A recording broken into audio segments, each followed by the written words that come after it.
any audio. That's hilarious. There we go.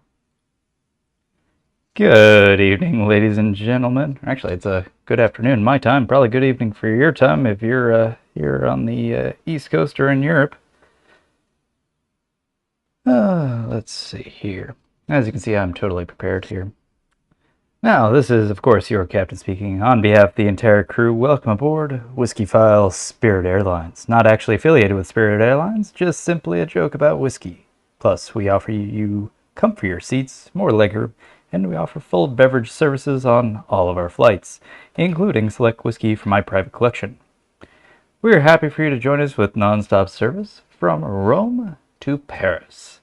It's going to be about a 2-hour and probably 30 to 45 minute flight with a cruising altitude of 36,000 feet, and weather seems to actually be quite pleasant, so it should be a fairly smooth flight into France. So sit back, relax, and enjoy, and thank you for flying Whiskyfile Spirit Airlines. Alrighty, so the formalities are out of the way. I'm actually going to tune my mic down because I am just bouncing against the red limiter. So just bear with me. Tune you down to 16 dB. That should be a little more balanced. There we go. How does that sound? That way I can actually not whisper. Let's see if the stream chat is working. Seems to be. Alright, so I'm going to open this up. We've got the WSA flight radio for anyone that is in the GLR Discord. Now, we are doing something a little bit different for this flight. Now, normally I always start out a gate. I am flying in the 787-10, a lovely looking aircraft. You can see it here. The latest new plane coming out of Boeing. Yes, I know my numbers are stupid. I blame Microsoft for this one. Because I have the numbers turned off, it puts them there, but I have them already painted in, so that shouldn't be showing up. Oh well. So let's get into the cockpit here. Now, I have already begun part of my checklist. Basically, I've just turned on power. I should actually have external power on. So, of course, I've got my checklist off on the other side. If you're seeing my mouse move, that's because the hitbox for my mouse is really dumb, and Microsoft should figure that out because this is their plane. Now, something that is interesting is if you look at my map here, so map screen here, I've also got a half one here, but we're going to use my co-pilots because his is bigger right now. I know, they say map size doesn't matter, but it does in this case. As you see, there is not a flight plan in place. Normally, whenever I'm doing a flight like this, I do it through the map in the main screen before the flight gets loaded. But I have learned a thing. Basically learned how to use the nav computer, sort of. So, hopefully, hey Todd, how you doing, brother? WSA flight chat is up, so feel free if you want to join. I'm going to be punching things into the nav computer, and I actually have a printout. Now, I know this is the 21st century, but see, back in the before the boom boom happened, they used to print things on paper. It was pressed tree pulp that they'd shoot ink in very precise fashion to leave a perfect image in black and white. Yeah. Going old school. Alright, so all shenanigans aside, I actually do have my flight plan in front of me. That way I don't have to go through my my monitor just because I'm sort of a next level laziness. But hey, it is what it is. So before we start anything up, now we do have the jetway connected. I do have the battery on just so I can actually access the computer, but I have not started up the APU. I've not started the fuel pumps, not turned on the beacon. Of course, the engines haven't started. So what we're going to do is press Control 3. That'll get me right to my nav computer here. Now, this is the nav computer. Now, it's the same thing on this side as it is on this side, so that way Copilot and Pilot can do the same thing and not overwrite each other. Actually, I would overwrite each other, wouldn't it? Hey, Tim. Happy to have you aboard, sir. So, as you see, it's a 787-10. These are the engines, the Gen X 2B67Bs. They are phenomenal engines. But what we're going to do is we're going to go to our routing. Now, where are we? We are in a place called Lurf, the Rome airport, but its key is, actually, it's because I pressed it. Its key is L-I-R, and where's it? See, I really hate that it's in alphabetical order because I'm a QWERTY man, but hey, when in Rome. Get it? Because I'm in Rome.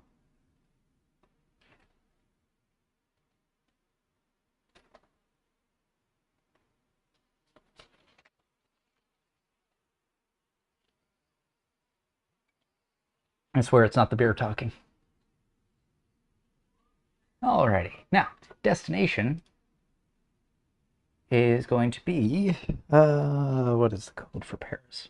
LFPG, so I type in LFPG, and I stuff it here. Now the runway stuff we're already gonna clear out, and what we're going to be doing is, hopefully, actually it might have, my departure. See, that's the only thing, I don't know quite how to land. That's gonna be fun. We'll get there when we get there. Hopefully not in a big ball of fire. That's what you want to hear from your pilot. It's okay, the passengers haven't boarded yet. It's fine. Okay. Now, let's see, where else are we going? Let's see here. See, I don't need to put in the runway stuff, so we go to the next page here. Now, this is my routing information. Now, on the, I guess it's the second page of the flight manifest here, it's got a thing called routing. Now, it'll say LARF/16R, and then it'll say basically show a word, and then another word, and then basically it's like that. So first one is Nembo 6A. Nembo 6A is actually my departure routing, so we're not going to touch that yet. The next one is Nembo, which is the waypoint that we're going to. So usually you see me flying to waypoints. Well, this is how the plane knows. I punch it in, select Nembo, and there it goes. It's doing it direct because we're going to do the routing stuff when we do the takeoff.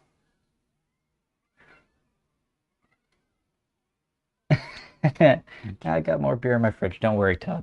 Once we're in the air, we'll bev up. I've got my Maker's Mark at the ready, so we'll be sipping on that a little later. But I just wanted a cold beer because it's warm. All right, next one is going to be Aosta. So we go here, A-O-S-T-A, and we put that there. And it is direct, so we don't need to put in a routing there. Next one is Molus, M-O-L-U-S, USA, USA. Yeah, I know, I'm obnoxiously patriotic. Come at me, bro. Oh, and it automatically fills in UM729. That's pretty cool. Next one we're going to is Unker, as opposed to the Aunt. Yeah, I know. You guys know for a fact this is my humor in real life.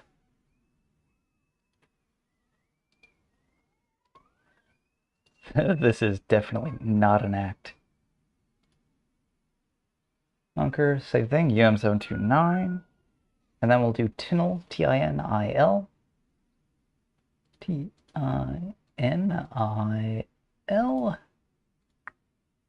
And there we are, and that's going to be direct. Awesome. And then the next one is our approach in there. So what we'll do is we will then press activate, and we'll press execute. So that is now in the system. The next thing we will do is, actually, I'm going to look up here at my, well, I'm going to put it on mine. Go looking at the engines. I want to see things. Okay, so we're going to zoom out on the range. I'm going to show it to plan, so you can see from Lurf to Nembo to Aosta, Molus, Unker, Tinil, and into Paris. Very cool. Now we're gonna reduce our range there. I'll do it to 20. That way I can see enough. And then we'll put it back to map. I'm gonna put in some weather data so that way I actually have the little rings.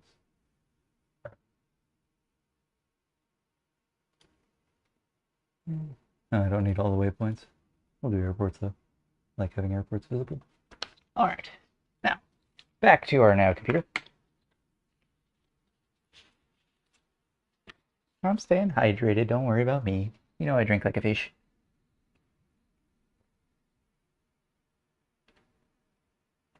Yeah, it's I'm in shorts and a t-shirt and it's 80 degrees outside.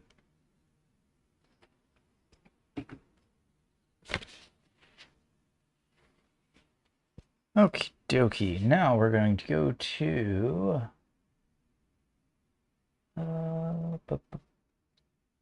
huh.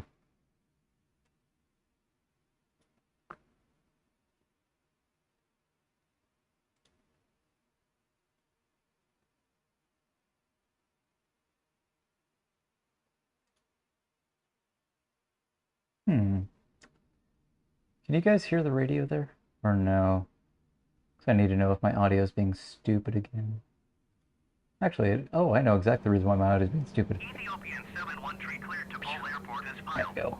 Ha! I figured it out. There we go. Now you guys can hear me. That's the, that's not concerning us, fortunately, but coming here to departure. Now, we are going to be taking off from 16 right. Of course, the 16 is 160 in the cardinal directions, so we'll be taking off on 16 right. And it says Nembo 6A. Usually it's like the first three, so we'll probably be doing... let's see, does it actually show my routing? Sometimes it doesn't always have everything in here. Alright, close enough for government work.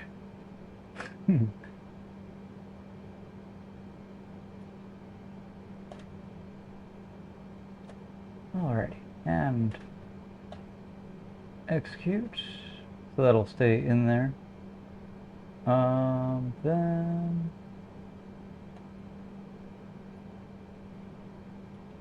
I want to just see what else we have here. Flight level. So this is the performance stuff. Flight level. We are going to be doing. Oops, yes, I know it's an invalid entry. I just wanted to click it. We're going to be flying at 36,000 feet. So 360. Put that in there. Cost index. I don't know what this is, but I know how to fill it in. That's again what you want to hear from your pilot. 18. Let's see here.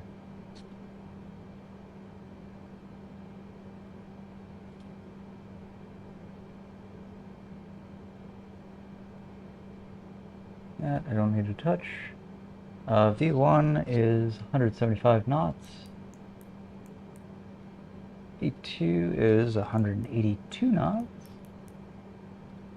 Or no, V rotate. Sorry, my handwriting is terrible, but I knew what I meant.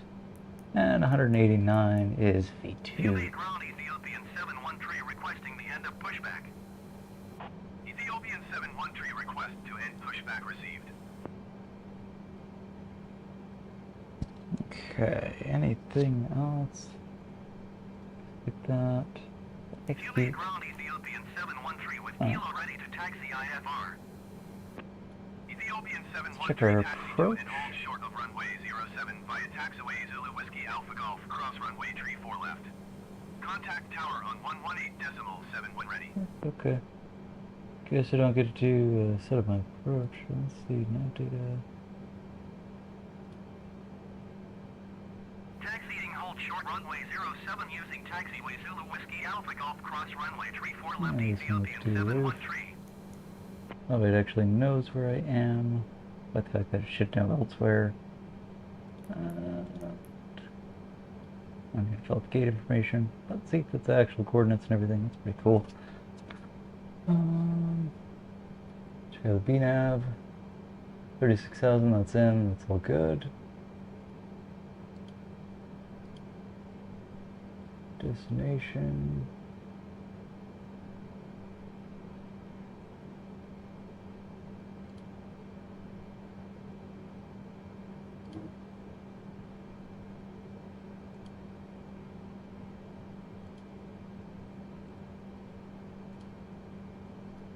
For now, I'm just trying to see what else I can do, what else I can put in.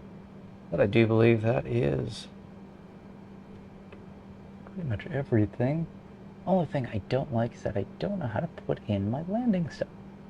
Let's see, here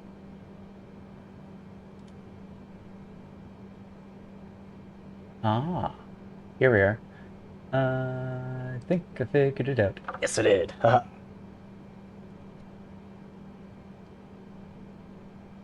There we go. So we're going to be coming into ILS 27 left. So ILS 27 left. And then Channel 8E.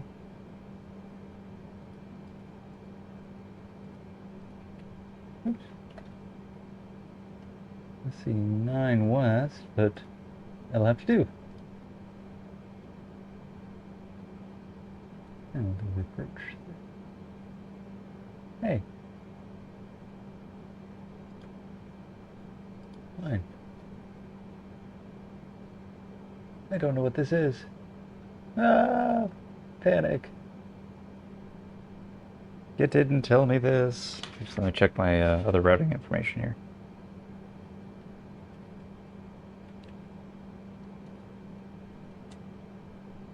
It says keep it. And,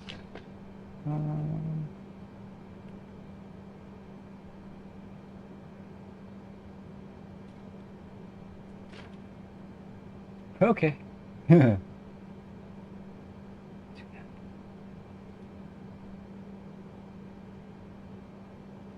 Why not?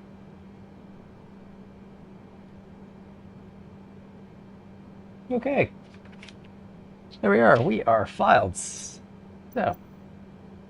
that was fun. Is everyone confident as I am? Oh, got a weird sort of breakthrough. Oh, that's fine. Oh, I see what that is. I'm probably gonna work with something. Okay.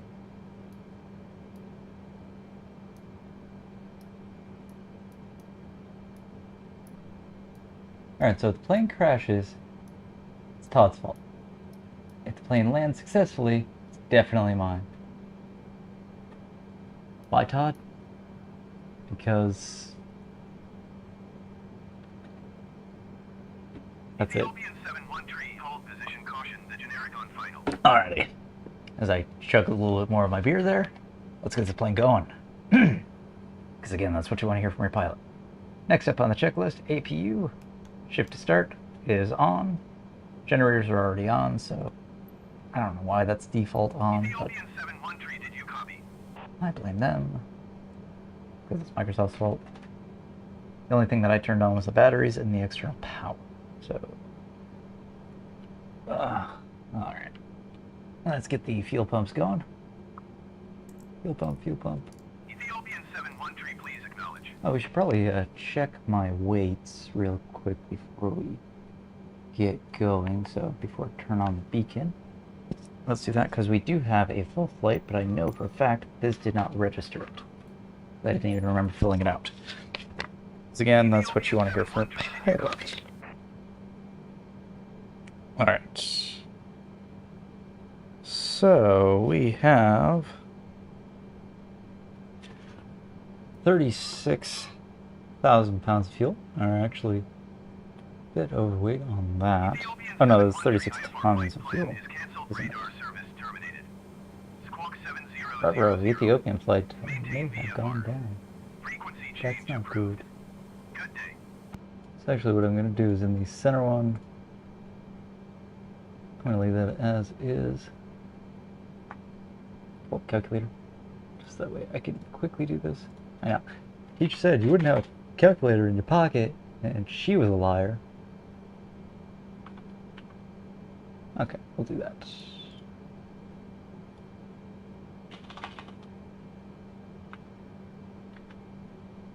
And you notice the plane lurching? So it'll actually do the weight distribution, which is pretty cool, as we're loading up the plane. Now, we do have a payload of 123. Actually, that might not be right. This might need to go... Actually, I think it was in 1,000 pounds.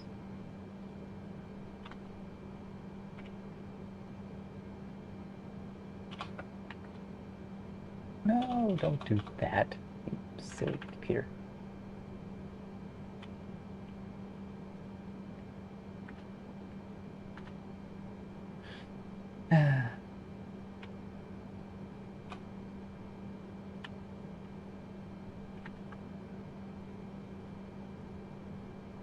Wouldn't let me put in a decimal. I like my plane to be balanced. It just makes me feel better.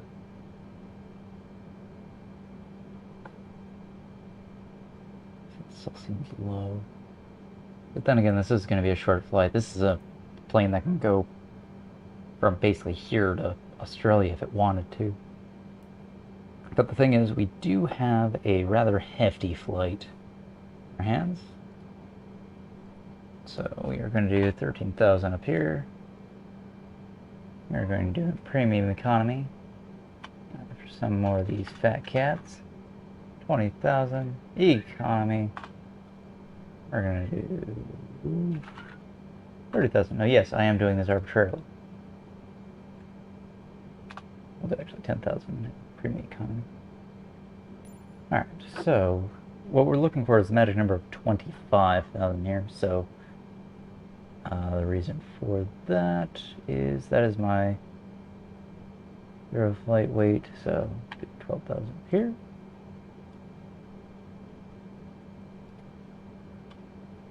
We will do 6,000 back here, 7,000 back here.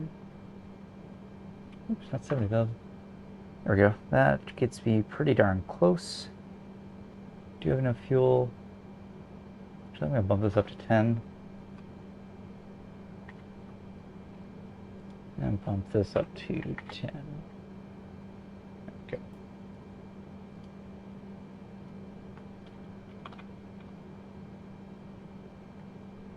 Yes, I'm OCD a little bit. Alright, so that'll just make sure I have enough fuel on board. We're at 428. That's decent. Oh, that's what that is. Yeah, that should be fine. Alright. Hey, Mayday. Hey, Duncan. Happy to have you both aboard. If you missed it, I was filling out all my flight information. I actually used the nav computer. I'm pretty stoked. Oh, turn up. What's that? Alright. So if the plane crashes, again, it's Todd's fault. If the plane lands successfully, I did this. Yeah.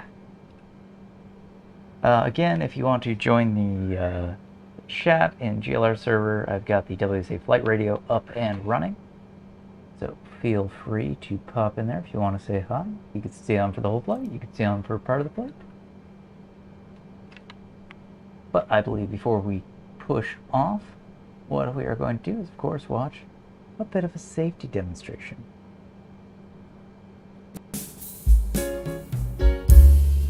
We are flying in a Boeing 787. Now please take a moment and pay attention as we go through the safety information for this aircraft. When the seatbelt sign illuminates, you must fasten your seatbelt. Insert metal fittings one into the other and tighten by pulling on the loose end of the strap. To release your seatbelt, lift the upper portion of the buckle. We suggest that you keep your seatbelt fastened throughout the flight, as we may experience turbulence. There are several emergency exits on this aircraft, 4 forward, 2 aft, and 2 over each wing. Please take a few moments to locate your nearest exit. In some cases, your nearest exit may be behind you. If we need to evacuate the aircraft, floor-level lighting will guide you towards the exits. Doors can be opened by moving the handle in the direction of the arrow. If you are seated next to an emergency exit, please carefully read the special instructions card located by your seat. If you do not wish to perform the functions described in the event of an emergency, please ask a flight attendant to reseat you. Each door is equipped with an inflatable slide, which may also be detached and used as a life raft. In the event of a water landing, a life vest is located in the pouch under your seat or between the armrests. When instructed to do so, open the plastic pouch and remove the vest. Slip it over your head. Pass the straps around your waist and adjust it at the front. To inflate the vest, pull firmly on the red cord, only when leaving the aircraft. If you need to refill the vest, blow into the mouthpiece. Your seat cushion can be used as a flotation device. Pull the cushion from the seat, slip your arms into the strap, and hug the cushion to your chest. And please note, the doors are not flotation devices. Oxygen and air pressure are always being monitored in the event of a decompression. An oxygen mask will automatically appear in front of you.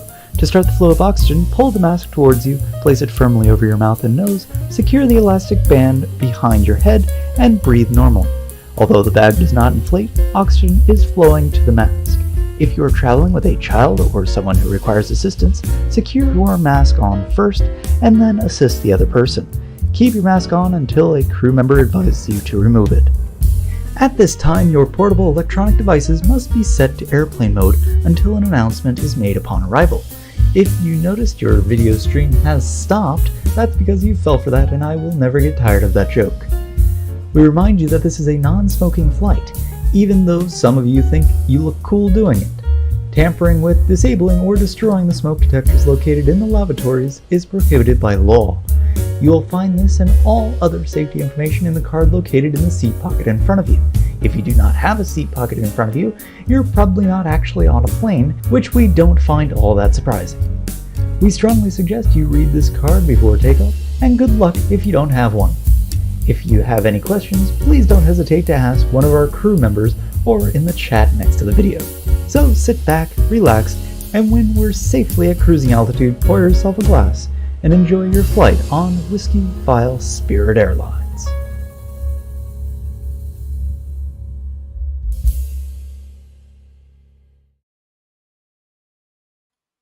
Oh, thank you, ladies and gentlemen, for paying attention to that. We'll begin our pushback shortly. And I've got a friend who joined me. Say hello, Duncan. Oh, hello. You didn't hear me in the safety video. I guess you hear me now. Yep. Kind of. Yeah, I was balancing my my audio and stuff like that, and wasn't paying attention. And yeah, things happen. Alrighty. Well, let's get the jetway disconnected here. Ground Whiskyfile 2800. So how long was this flight going to take? It's probably going to be about 2 hours 40 minutes, give or take. That's what the flight plan says. Okay, no, actually too bad, I suppose. Alrighty, so jetway is disconnected. Now let's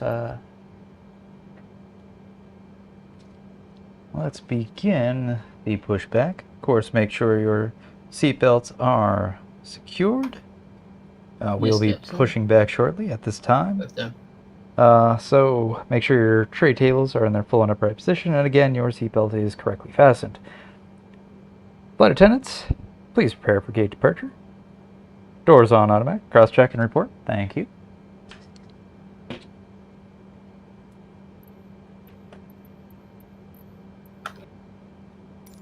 Ground Whiskyfile 2800 requesting pushback. Whiskyfile 2800 pushback request accepted. Alrighty, the tug is coming into position. What we are then going to do is something that I saw the Southwest flights do, which is pretty darn cool, if I can remember where my engine starters are. Alright, fine, we'll do it that way. They actually started as they were doing the pushback, which I thought was pretty ballsy. But hey, they gotta get things done. Ah, that's where the stars are on this plane. Start that puppy up, and let's get the right engine going.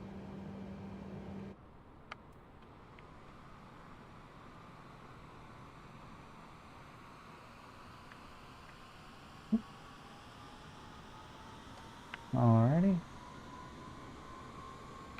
Oh shoot, we didn't ask for clearance, did we? Nah. Oops. I'm gonna then request pushback to stop.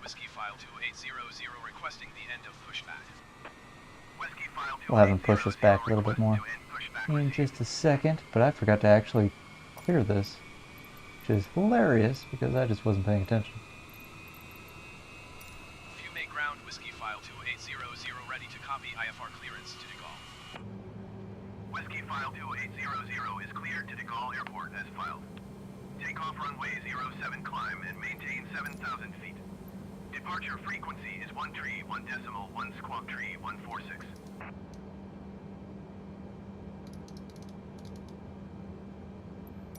Whiskyfile 2800 cleared to De Gaulle Airport as filed. Take off runway 07 climb and maintain 7,000 feet. Departure on 1 tree, 1 decimal, 1 squawk tree, 146. Whiskyfile 2800 read back correct. Contact ground on 121 decimal 9er. Good day.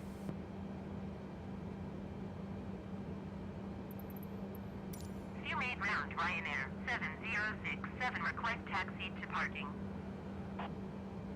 Ryanair 7067 taxi to General Aviation parking using taxiway Delta Echo Delta Charlie Hotel Charlie Bravo Delta Mike Delta Echo Golf Echo Bravo. Few may ground Whiskyfile 2800 with Kilo ready to taxi IFR. Whiskyfile 2800 taxi to and hold short of runway 07 via taxiway Zulu Mike Alpha Bravo Alpha Echo Cross runway 34 left. I figured out the radio in the 737, 7 when ready.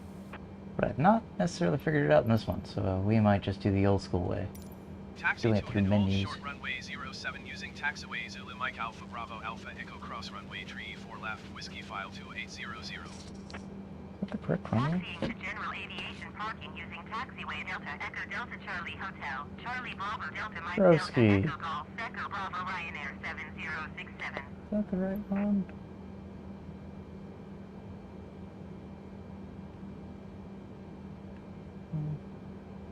He's making me take off from 34 left. That's not what I filed. Rated 16 right. Well, that's why I didn't do it through the... well, that's what I get for doing it through the computer. Oh well. We'll be fine. Few may ground Whiskyfile 2800 requesting pushback. Whiskyfile 2800 pushback request accepted. Few may ground Whiskyfile 2800 requesting pushback tug to steer the aircraft to the right.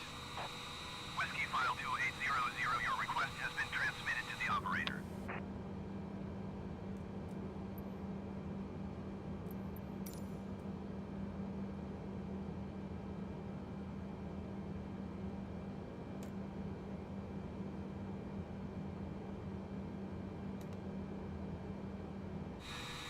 Alrighty. Oh, Duncan, you still there? Yep, still here. I just okay. realized earlier I screamed from the peanut gallery and I would like to apologize. Alright. So for some reason we're taking off on 34 left instead of 16 right, which... okay. Also, a forklift just drove through the tug. Mm. Oh. Forklift did not care. 2800 hold position caution other traffic. Yeah, sure seems like it. Sorry, just adjusting my hearing aids. Alright. Few may ground Whiskyfile 2800 requesting the end of pushback. Oh, it's just the track around there. 2800 request to end pushback received.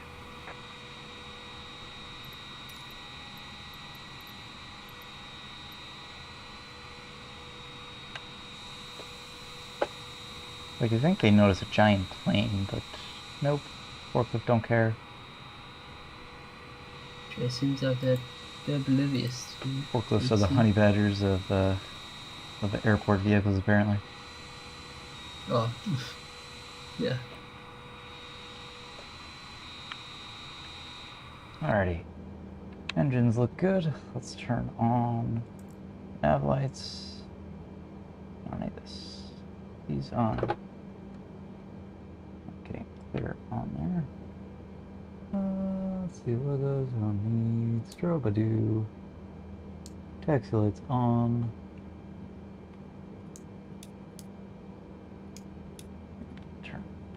We'll turn all the lights on. Alrighty.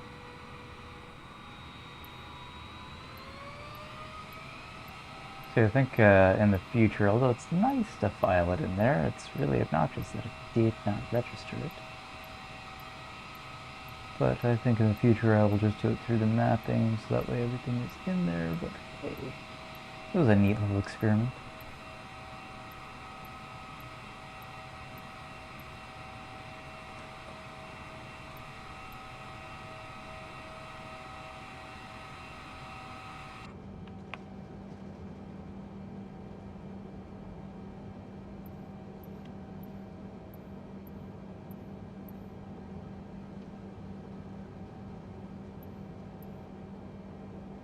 Whiskyfile 2800, continue taxi.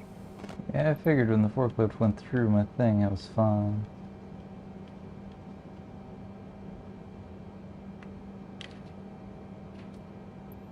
Roger, Whiskyfile 2800.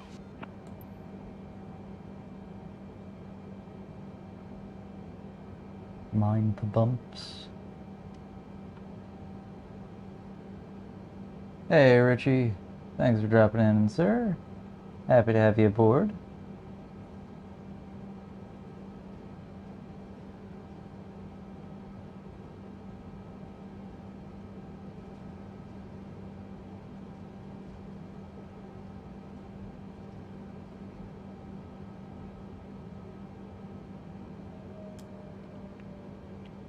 Only thing I don't like about this plane is it is really quiet up in the cockpit. Doug! Welcome aboard, sir. Alright, so what we're going to do is we're going to see if I can actually figure out the radio here. So, 1187 0. Okay, that's not that. Ah, here we go. Aha! I have figured out my radio. 118.700.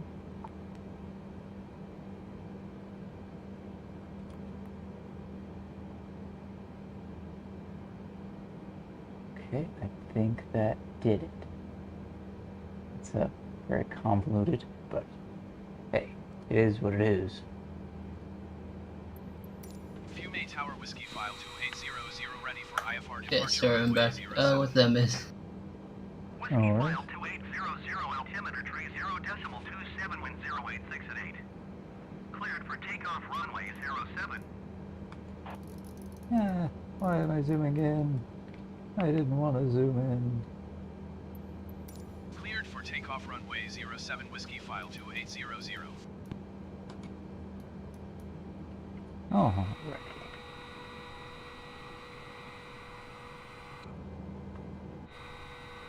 Flaps are down.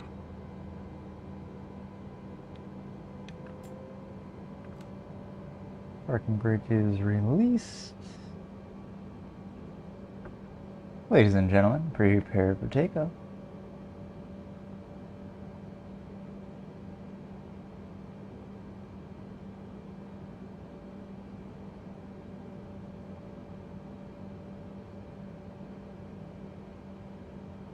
Yeah, I saw your bottle of Woodford there. Oh my goodness, the chat is just exploding, isn't it? I'm trying to keep up, fellas. Someone needs a barf bag. They're in the seat pocket in front of you if you're ever in need. Just knows what, Mayday?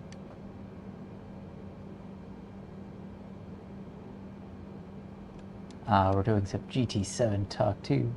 Yeah, Woodford Reserve, I saw your bottle there.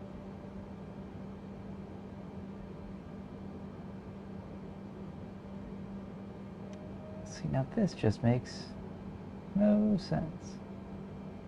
Oh, I see what's going on here. I wasn't supposed to do clearance because I was not done with... Oh wait, hang on, what? I really don't know what's going on. I am so confused. Why am I taking off in this direction? What? Go home, nav computer, you're drunk. See, I was supposed to take off on this one, but it's making me take off on this one, despite the fact that I filed it this way. Alright, Microsoft, you dropped the ball yet again. I'm very disappointed in you. My apologies for lack of conversation. I'm currently working on a project I've got. No worries. Yeah. If you know, it's just can't really say anything about this shit, but yeah. Alright, so what we're gonna do is we're gonna violate some airspace rules. That's gonna be fun. Because they decided they wanted to be dumb.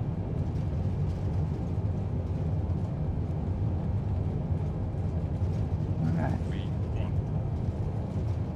And we are in the air.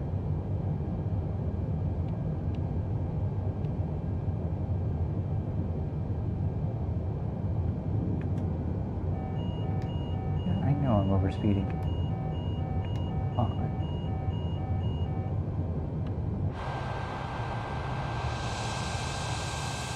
Whiskyfile 2800, contact drone center on 131.1. Good day. Alright. 131.1. Going to 131.1 Whiskyfile 2800. Rome Center Whiskyfile 2800 is passing 2,600 feet, climbing 7,000 feet. Whiskyfile 2800, road center altimeter tree 0.27 continuous planned. Cute that he says continuous planned, because we ain't doing as planned.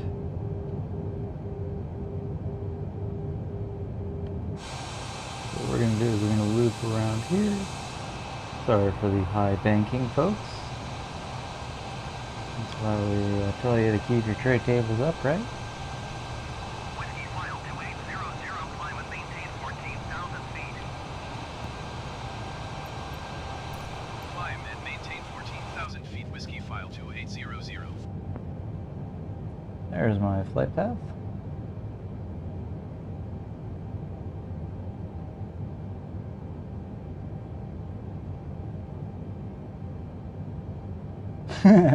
Yeah, Doug. You might need it on this one.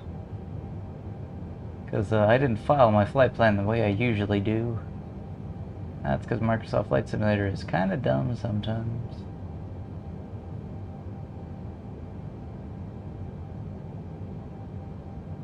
Now, as we are passing above 10,000 feet, you can use your approved electronic devices, such as laptops or iPads, but please keep all desktop computers stowed away because that is rude to the person next to you.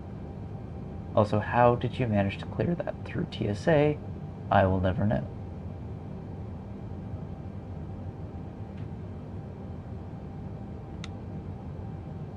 Alrighty, we are doing that. Come on, VNAV.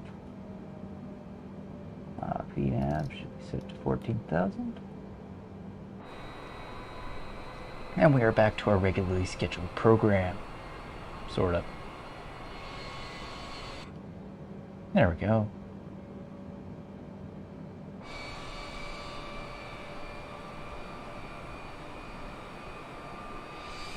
So you had me take off on the complete wrong runway.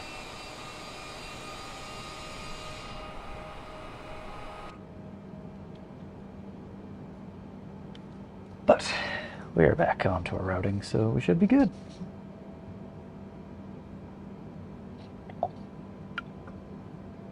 The beer I'm drinking had no relation to that. I did it exactly as the YouTube tutorial told me to. But without the dislike buttons, how do I know which one's good?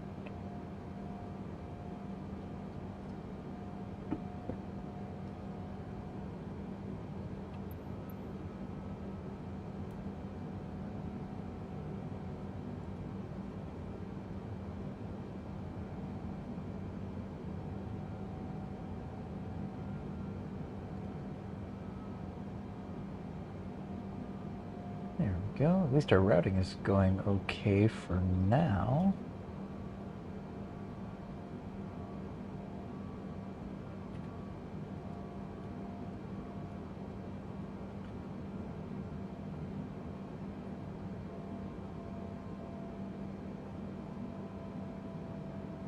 We We're going to be doing some interesting routing coming into Paris, so that's going to be fun. I just took a fast forward check on the routing. We might have to take over as we're flying. I don't trust the autopilot. Pretty much as far as I could throw it, and I can't throw a plane. That just shows you how much I trust it.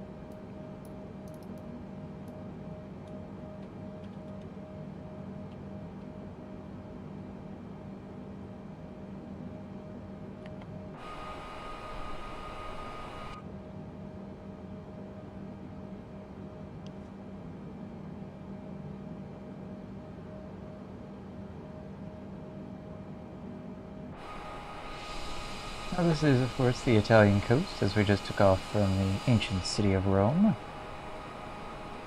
Hopefully at some point they will tell me to increase my altitude, because cruising at 14,000, this is taking forever.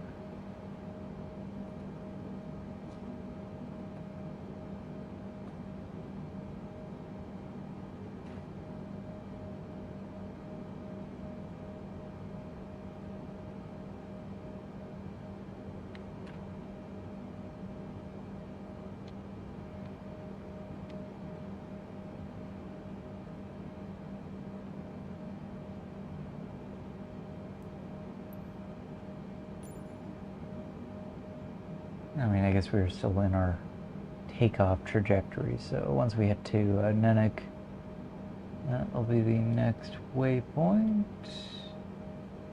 on the way to Nimbo.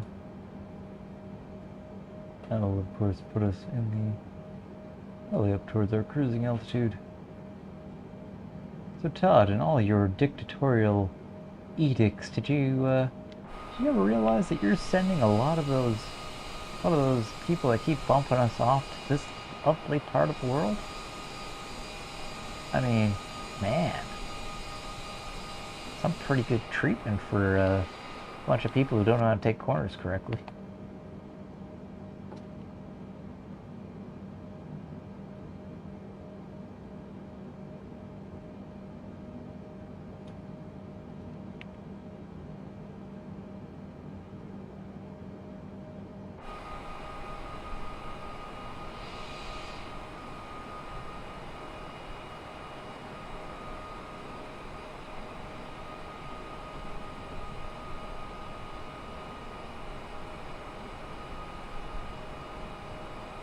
Oh, someone drank all my beer. Now what will I do? Oh, I do have a burrito. I get some real ASMR going as I eat a burrito on mic. Sounds awesome, doesn't it?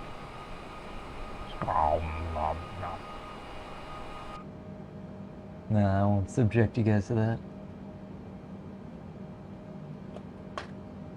Well, I mean, yeah, it is. We've sent a lot of people to Italy. We booted many a people. And rightly so. Alright, if ATC could just, you know, put us up to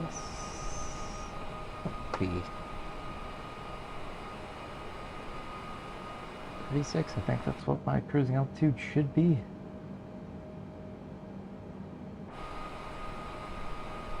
Cruising along at 14, going slow.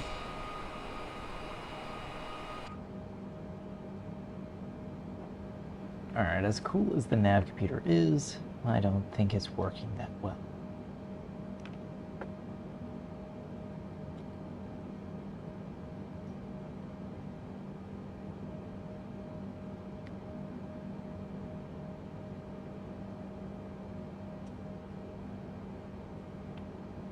I think in the future, I know at least how to do it, but in the future I will be doing it through the pen. Just because I don't think it works as well as intended. So I'm taking a look at my flight information. Yeah, I should be up at like 30,000 feet right now. Alright. Y'all are being too slow. Rome Center Whiskyfile 2800. Request flight level 240. Whiskyfile 2800, climb and maintain flight level 240. Climb and maintain flight level 240, Whiskyfile 2800. Now, the reason why I want to be up higher is the higher I am, the faster I can go.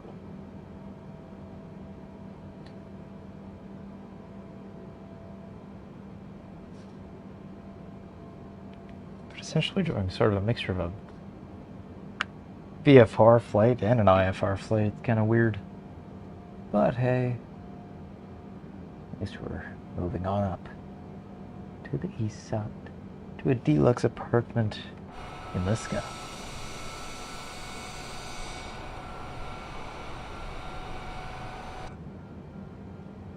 Cause we're moving on up to the east side. Alright. I won't subject you to my terrible singing. But I am hungry. But am I hungry enough to have a burrito? Or should I just put it in the fridge? Because I ordered myself a quesadilla and a burrito. Hey Duncan. What's up? Hey, I'm back. I was about to say a burrito. It definitely sounds like a good idea. Sounds like a good idea, but I don't think I should eat it on the stream. Ooh. Got a gust of a crosswind there. That was interesting. Thought the plane was a lurch. Was cool. That's why I keep your seatbelts fastened, folks. That's why I keep the. I'm assuming. Oh, I don't even have that on. There we go. Now it's on. Make sure you have that. Make sure you have that fastened. I said it. So, you know, listen to the pilot. Don't look at the lights.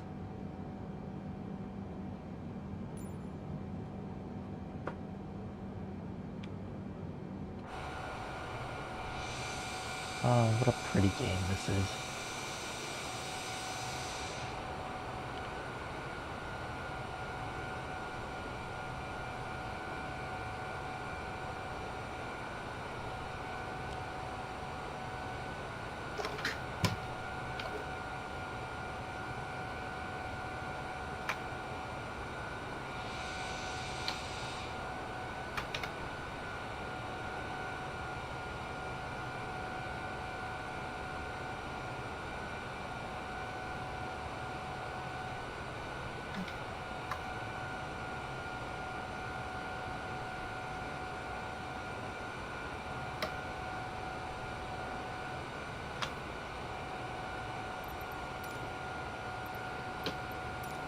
Center Whiskyfile 2800.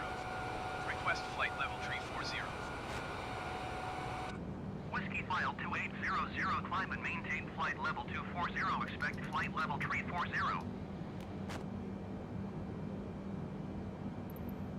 Climb and maintain flight level 240. Expect flight level 340. Whiskyfile 2800. Hey, keep those seatbelts fastened, folks. We apologize for the crosswinds, but we just got hit by... Oh, it's because the wind is loading and unloading. Interesting. I think I might have a bit of a sketchy internet connection to this. We're getting a 30-knot crosswind.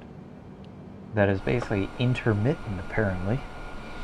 So that is why the folks at the back of the plane are feeling the effects of it. Do apologize, but hey, it is what it is. Whiskyfile 2800, climb and maintain flight level 300. Maintained.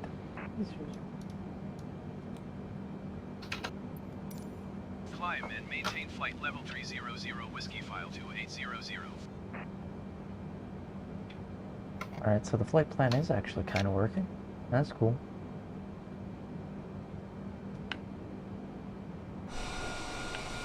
We are, of course, dropping now our mind control agents over the fish off the coast of Italy. Gotta make sure we control those fish mines.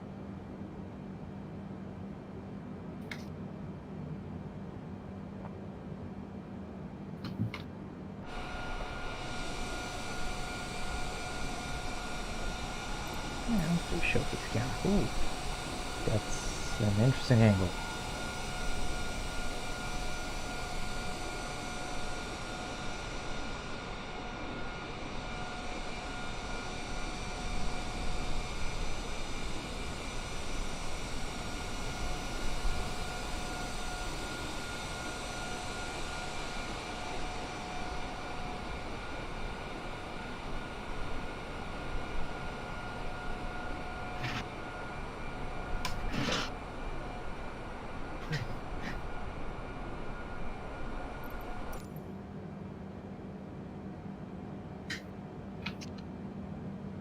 Alrighty, ladies and gentlemen, I am turning off the fasten seatbelt sign, as we are currently now approaching cruising altitude. However, it is always recommended that you keep your seatbelt fastened while you are seated. In a few moments, the flight attendants will be passing around the cabin to offer you hot or cold beverages, as well as, well, probably dinner at this point, because it is dinner time in Italy. Now, as to be expected, alcoholic drinks are also available with our compliments. As always, we have an assortment of whiskey, and I will be currently enjoying, well, actually, I will be enjoying in the future, the Maker's Mark 101, which is phenomenal, that I got when I was hanging out with Todd. That was good fun. Well, Todd and Tin Man and Mayday. It was good fun. And the Maker's Mark Distillery is great. So sit back, relax, and enjoy the flight, and thank you for flying Whiskyfile Spirit Airlines.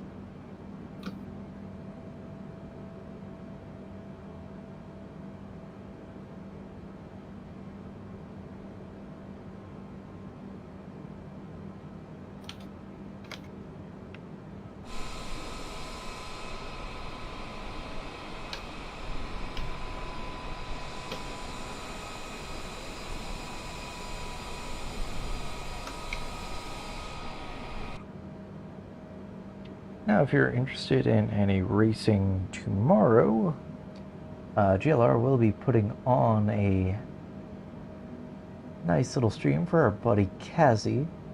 We'll be doing oodles and oodles of Whiskyfile 2800, please. racing, so that will be fun. I'm guessing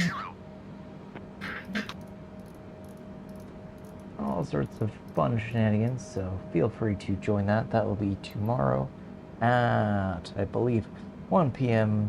Pacific Standard Time, or it might be noon Pacific Standard Time. I'm confused because of daylight savings time happening. Either way, I will be there. Whiskyfile 2800, climb and maintain flight level 340.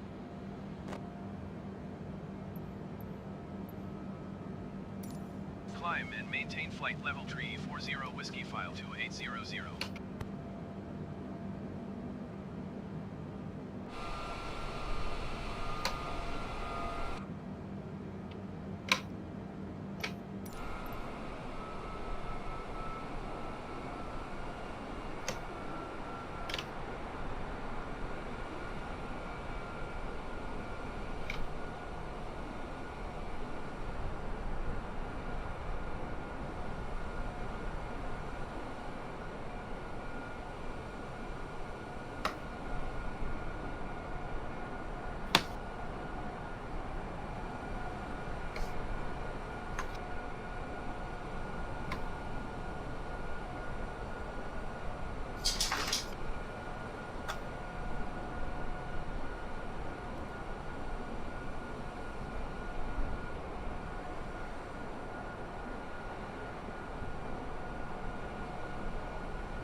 Playing around with the fixed cameras because they're fun.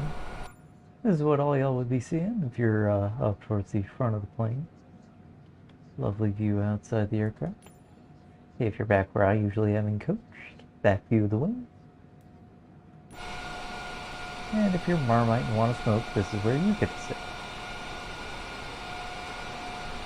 Because of course this is in fact a non-smoking flight, as are all flights.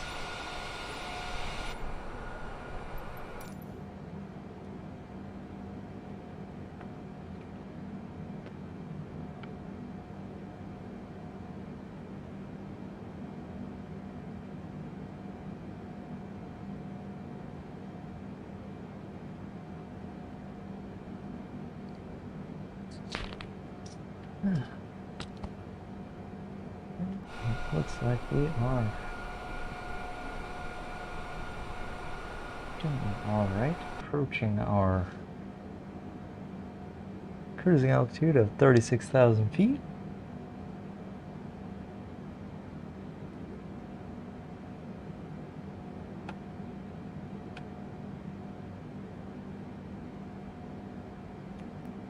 Which, for those of you who don't understand Imperial, we are at 10,200 and approaching 50,000 meters. Or 10,250 meters, sorry. ICAM does math good sometimes.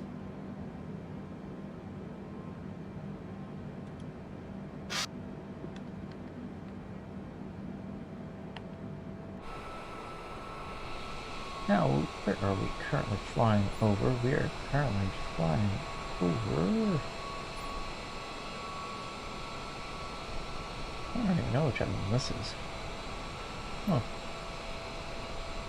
Again, my brilliant abilities to understand geography are striking yet again. So we're going to Google Maps. Italy. I don't know the name of the town. Isola d'Elba? That's Elba Island.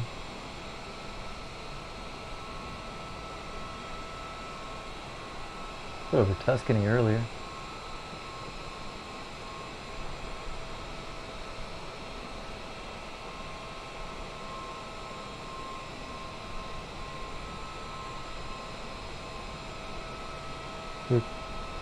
Portoferrario. Ferrario? I think it's how it's pronounced. Anyways, here it is. That's the island we're flying over.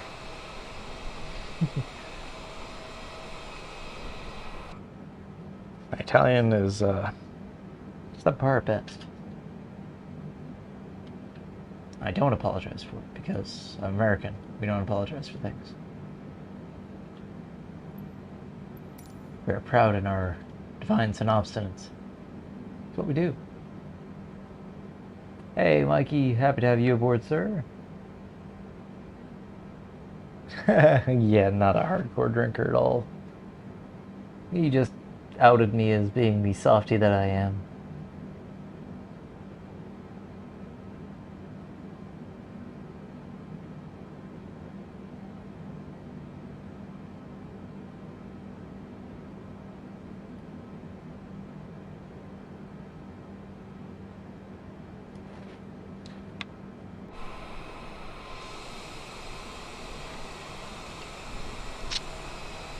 Alrighty.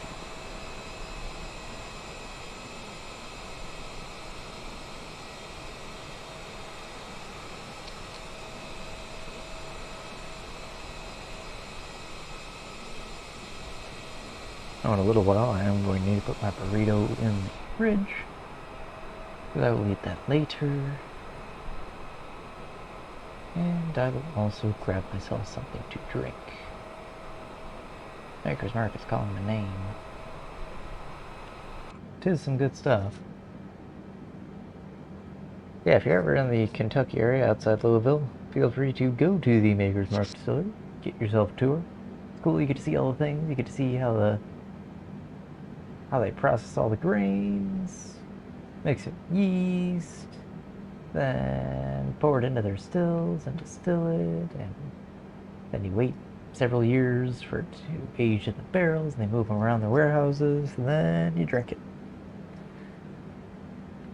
See, if you want an actual real experience, go there itself. Hashtag not sponsored. Because they don't even know I exist.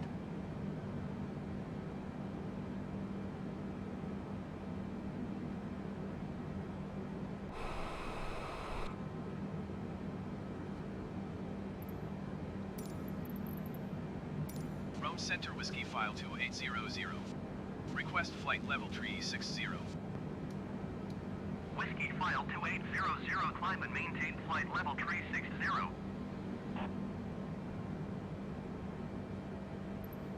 Climb and maintain flight level tree 60 Whiskyfile 2800. Yeah, there we go. Just kind of had to force it to go up to the right cruising altitude. So yeah, I think in the future I will be doing pre-planning. I will not be doing it to the nav computer just because the nav computer doesn't work like it should. So I even put it in the cruising altitude and it decided, no, I'm not going to do that.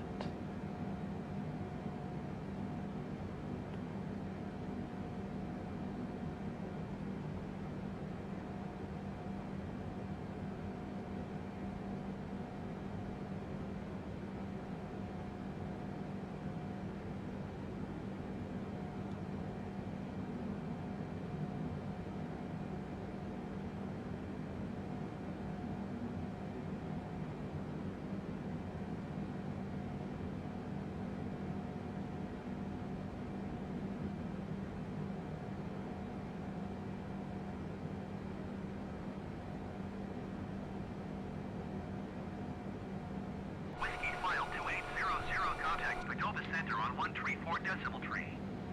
Good day. 134 decimal tree for Whiskyfile 2800. Alright. 134 decimal 0. Oh no, decimal 30. And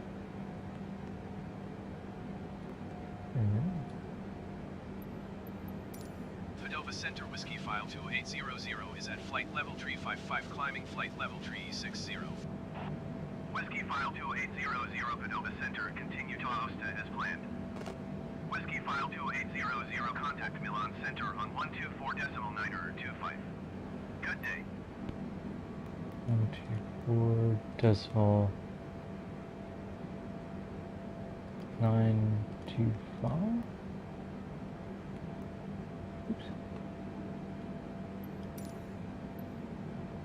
Whiskyfile Yep, 2800 I know. acknowledge I was last just about to transmission. acknowledge it. 124 decimal 925 Whiskyfile 2800. Sometimes they're just a little impatient. Milan Center Whiskyfile 2800. For some reason, it just automatically switched when I did that, so that was strange. Whiskyfile 2800 Milan Center, continue to AOSTA as planned.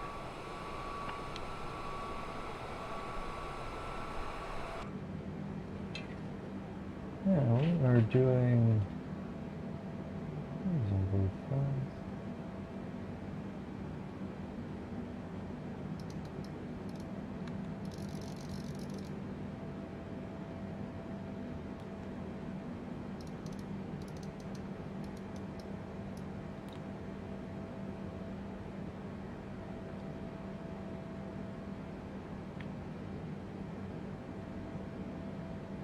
We're actually doing that cruising altitude, so that's cool. It's actually working. That's nice.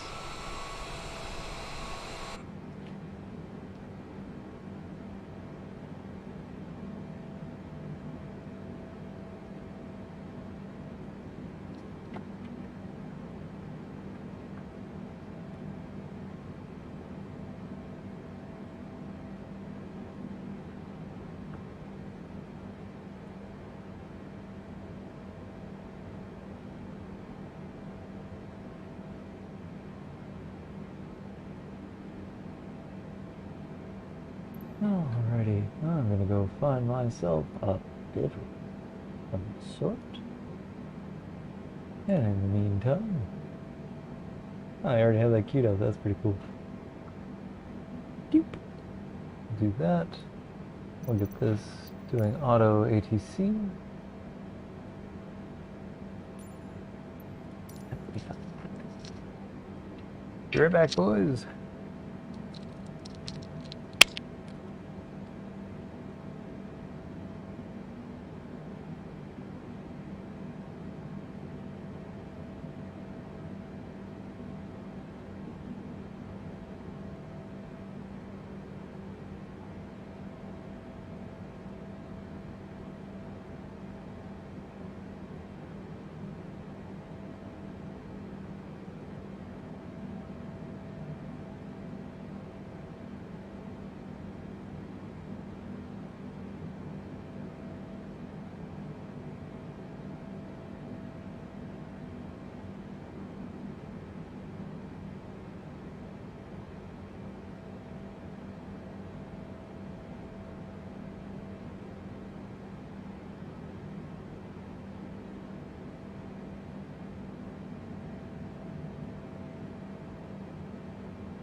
And back with a glass of Maker's Mark 101, which is their one of their variations. That is, of course, at 101 proof. It is quite tasty. Got it in my Glencairn glass. And I also grabbed myself a glass of water too. But let's turn off the assist. And we'll turn off text. There we are. We are back in business. That's some good bourbon. See, the thing is with Maker's Mark is it's a lot sweeter and a lot milder than a lot of bourbons out there. A lot of them have that sort of bitter taste to them, or sometimes even almost like a spiciness to them. For this one, a little bit of a burn, but very sweet, very mild. No bitterness at all, which was the intention of the founders of Maker's Mark. But you can learn all about that at a later date, possibly in a later video, because I took notes, maybe?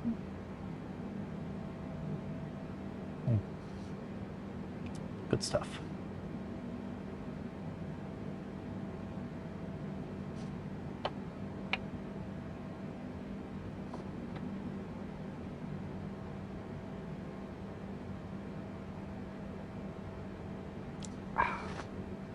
Good whiskey.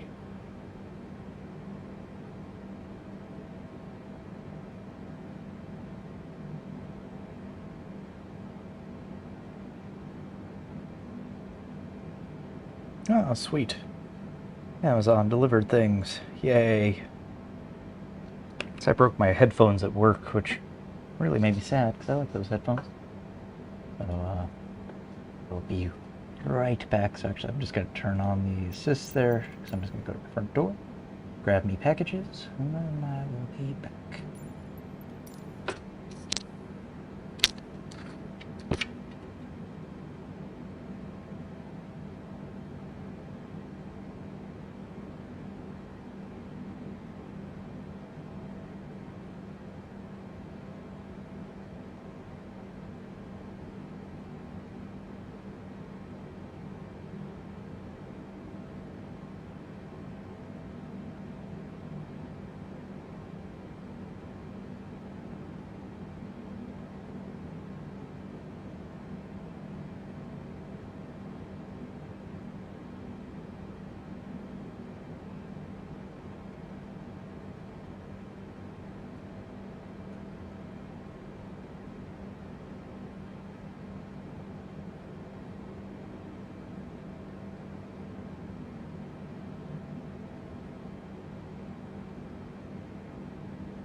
This is the sound you want to hear from your package of your headphones that just got delivered.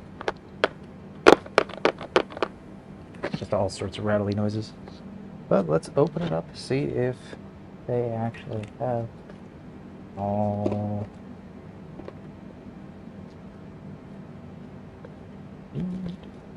Hopefully it's just something random rattling in there and not the actual headphones that are broken. It is a sealed package, that's nice. If you're wondering what I got, it's the Cohen E7 Pros. Had them for about 4 years. Wear and tear on them. They're good quality for what they are. Oh, it was just cords in there. That's good. That makes me feel better, because the actual headphones were fairly well packaged. And I will try not to damage these or drop these. The only downside to the Cohens is they use that sort of protein foam stuff and like faux leather, which are great for like the first 2 years you have them, then they really degrade. They're so comfy, it's just they degrade. Gotta be very careful with the joints. So I will make sure to be a little more cautious with that. But for 50 bucks, the sound quality is superb, better than some of the Bose stuff that I've heard before. So that has been JD's headphone review. I'm very excited to take these to work. I will discard of my other ones, unfortunately. Get them a Viking funeral, maybe. Although what I am disappointed in is the other ones came with a case. These ones did not. But that means I can use the case in the other one because, well, why not? They also come with a 3.5mm headphone jack because they are Bluetooth headphones. That's cool.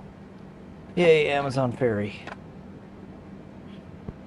Oh, back to flying an airplane.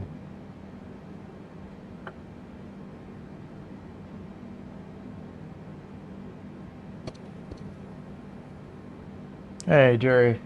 I guess it's Simon. Seriously, which one is it? I'm genuinely confused by it.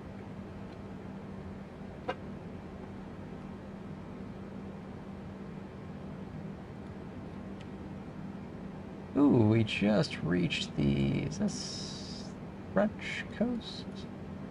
It's hard for me to tell. Yes, it is. And it's very Nice. Because we're flying over Nice. Yeah, I know. The 2 viewers that are watching just click off now. I fully understand.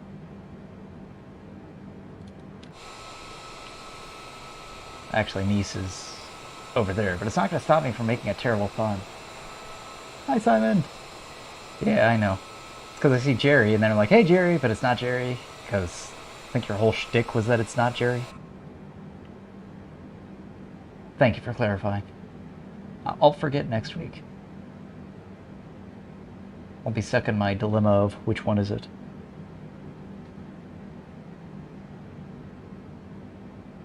There was actually a guy at work, or no, this was actually at school. This was back when I was in university. His name was Aaron. And Aaron looked very, very similar to a guy named Dexter. And in my brain, I mixed the two up.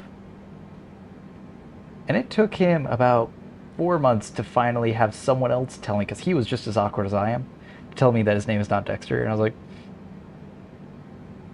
ugh. I just felt so awkward. And we were good friends afterwards and all that, but it was just kind of funny, and I felt like such an idiot. So yeah, me with names.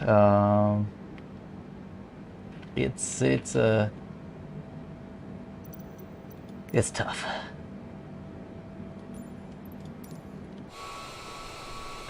But it is a lovely view out here.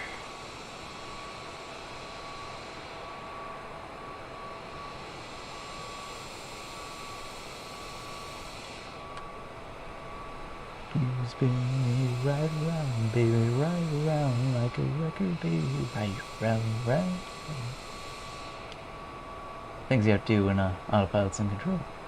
Now we are approaching Aosta. This is the halfway point of our flight. We'll be flying over the Alps, I believe. I believe these are the Alps that we will be approaching. They're up here, hidden by clouds.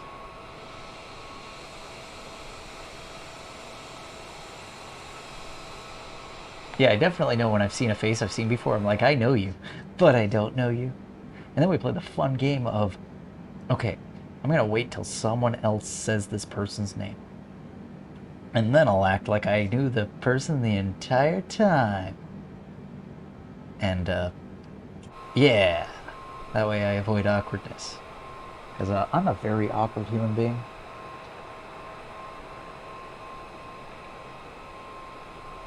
You send me right around. See, that's the devil's theme song. For those about people in sin. Because, yeah. Terrible joke, I know. I'm filled with them though, and yes, I know the back end is not even, it annoys me. Tail.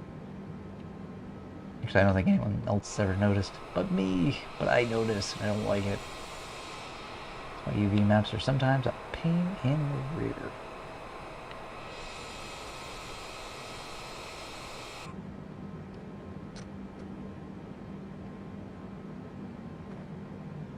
See, it's much easier when you're dealing with SVGs, man. UV maps are a pain.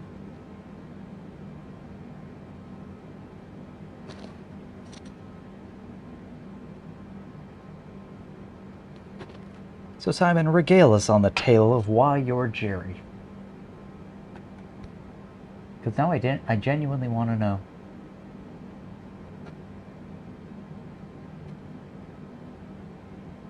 In the meantime, while he's compensating for latency and typing, we will enjoy the scenery of southern France.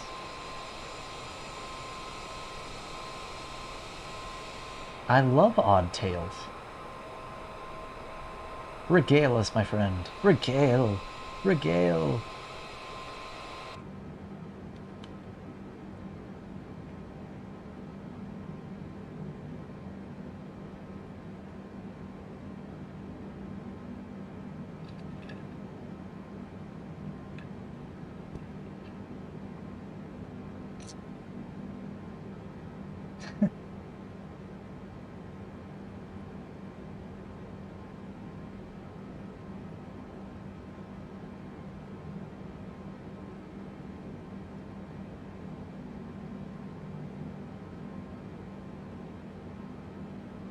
Aww.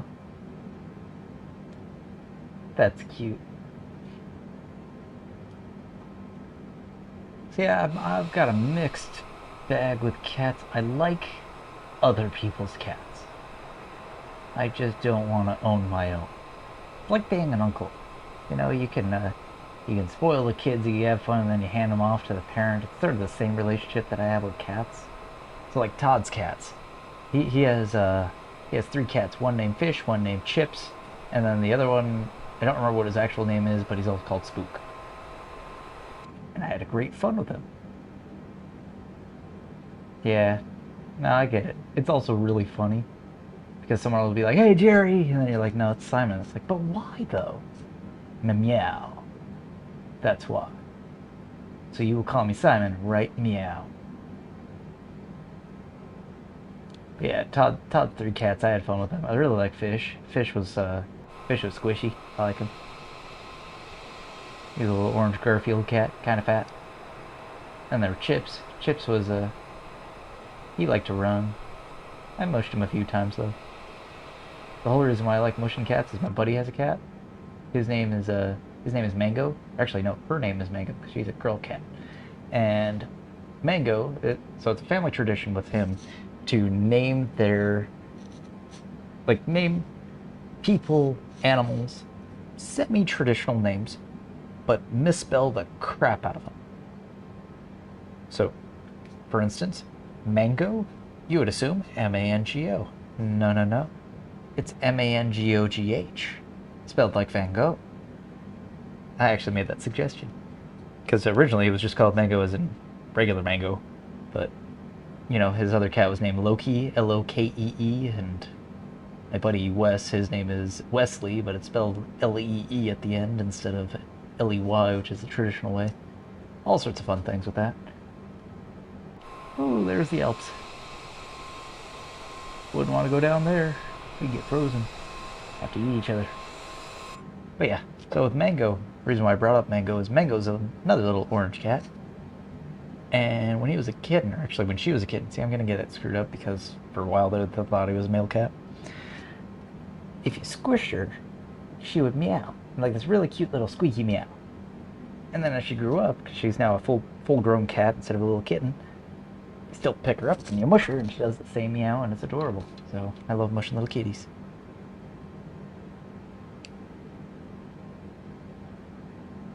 Yeah, no, I get you.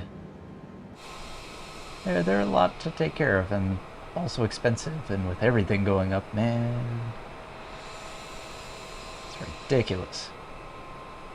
That's the reason why I'm not flying real planes, because I can't afford it. That's $20. That's $20 more of gas. That's another $20. That's $20 more. Actually, it's probably more. I have no idea what jet fuel goes for. All I do know is that gas is expensive. So we're pushing $6 a gallon here, which is outrageous when it was $2.75 a year. Actually, no, 2 years ago. No, a year and a half ago. Yeah.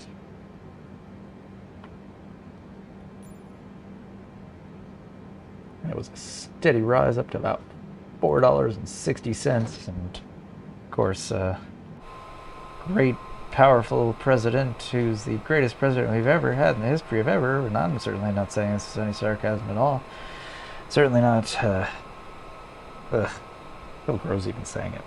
Now, certainly not with him. He's just blaming Russia for because it just happened to spike in the last week, too. Certainly not because of his incompetency.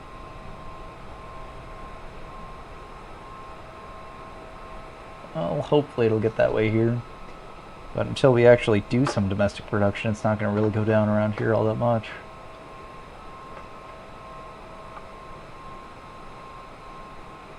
Because that's the real problem. When you go from a net energy exporter to a net energy importer and completely hand the market back over to the tyrants of the world, of course you're going to get screwed. Well, not them, but us. But that's the political rant for today. I'm just here to drink alcohol and fly planes. In that order.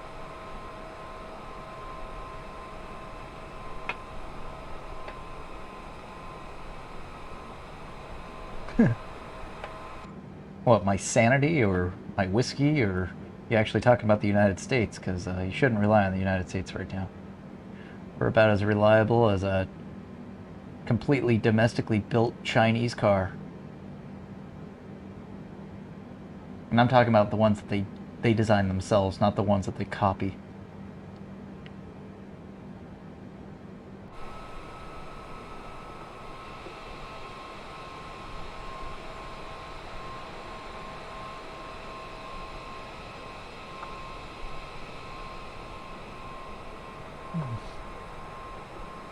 I did get some stickers, though, that I'm going to stick on gas pumps. It says, I did that! And that's a picture of Obama. Or not Obama, Biden. Yeah. Good luck. I don't think we'll be producing all that much. They say they're giving all the leases out, but they aren't giving the permits to actually drill on the land. That's the thing that Pisaki there won't tell you. Yes, I'm aware the P is silent. I do it as a sign of disrespect.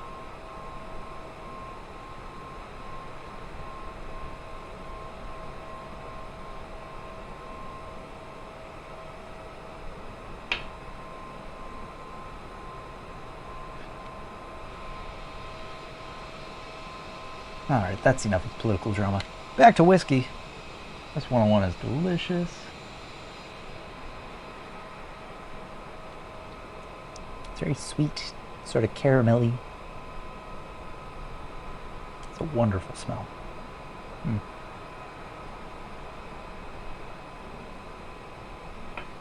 Seriously, if you can get a bottle of Maker's Mark in the... Yes, sir.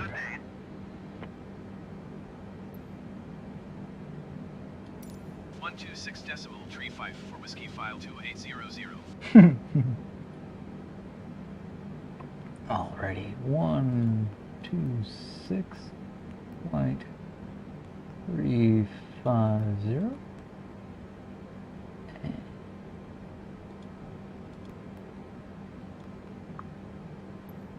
Switzerland Center Whiskyfile 2800, flight level 360. Whiskyfile 2800, Switzerland Center. Continue to moment as planned. Okay, well, we're at least definitely on our flight path. That's good. Yeah. Good old Moses Leck.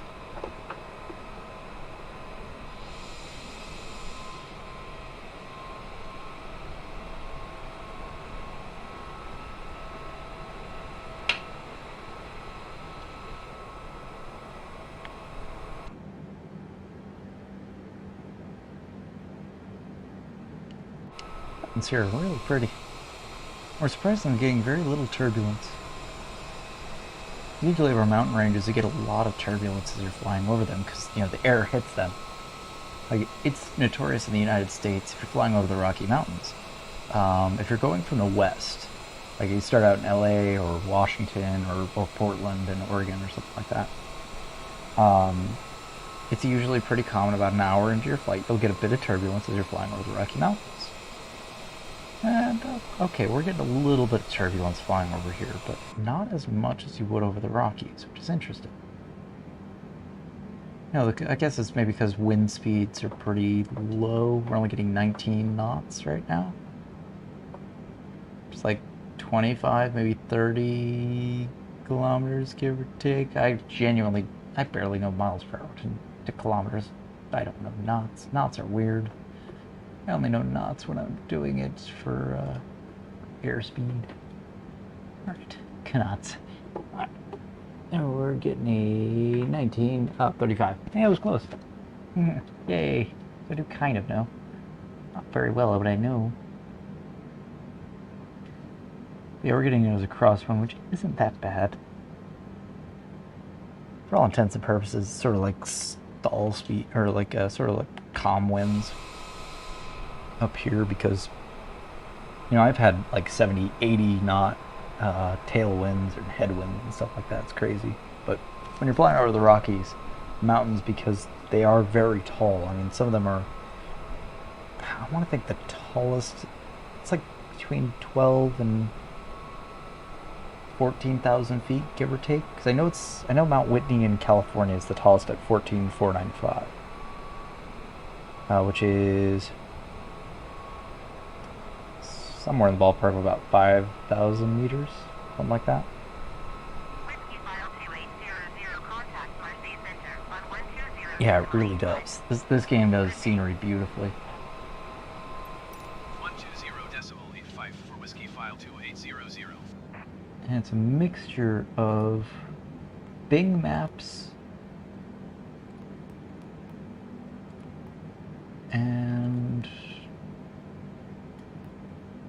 basically just outright modeling. I want to think a lot of this is Bing. Just surprising, there is a Google Maps plugin as well.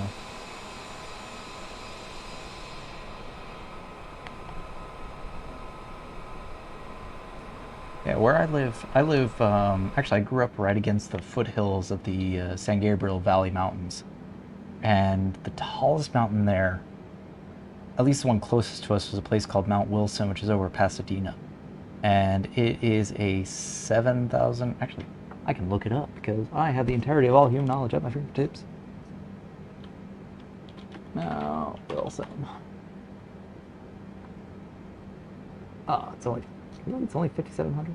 Huh. Interesting. Oh, so it's only 5,713 feet.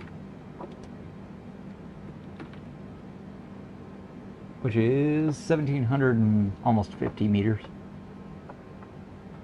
That's just the closest mountain. There's Mount here. What is it called?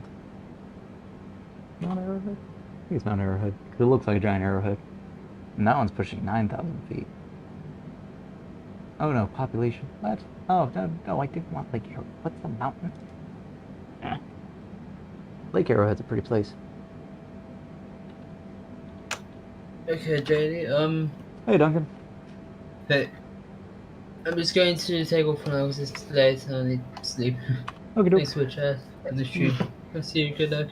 You take care, sir. I will try and land safely. Good night. You have a good night. You too. Geneva Center Whiskyfile 2800, flight level 360. Whiskyfile 2800, Geneva Center, continue to uncur as planned.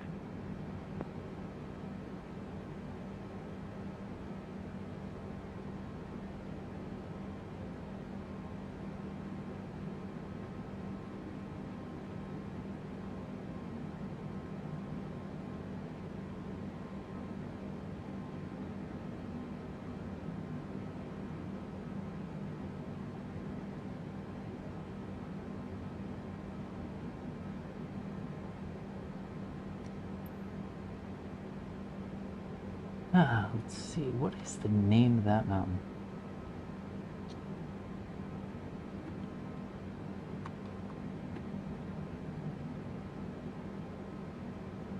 I mean, I just know it's by Lake Arrowhead, but it's pretty cool. UK on 800 meters. Yeah, we call those a hill. Let's see here.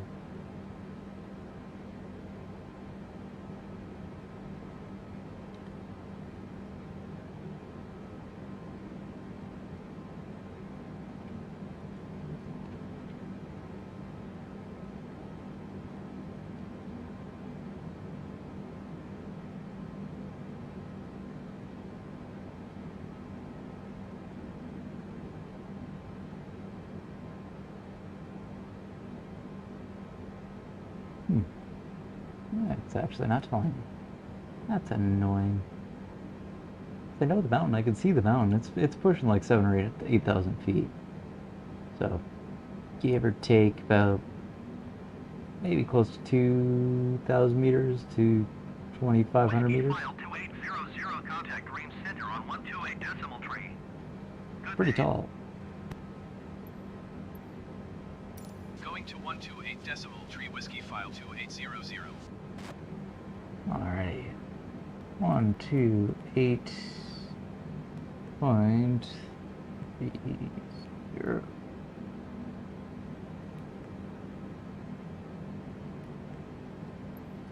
Green Center Whiskyfile 2800, flight level tree 60. Whiskyfile 2800, Green Center, continue to unfurl as planned.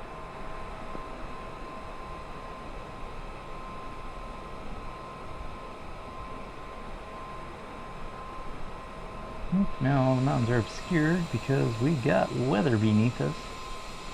I wonder if it's picking up anything on here. No, looks like we're too high for that.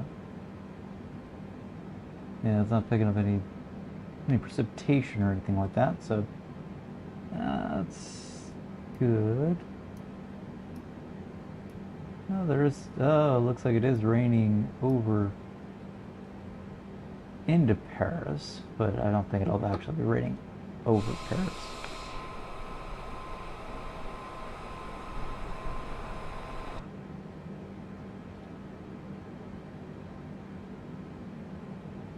Yeah, even though the time is not accurate, because it is clearly not early morning, I believe the time here.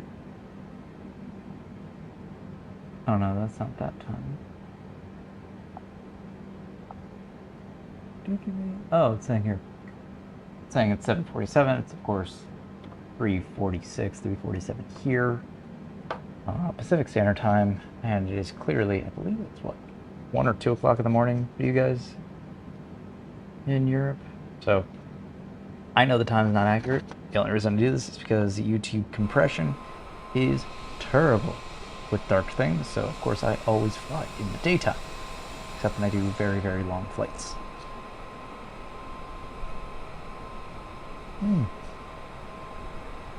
Just drank the last of the glass there. That was tasty. That's some good whiskey.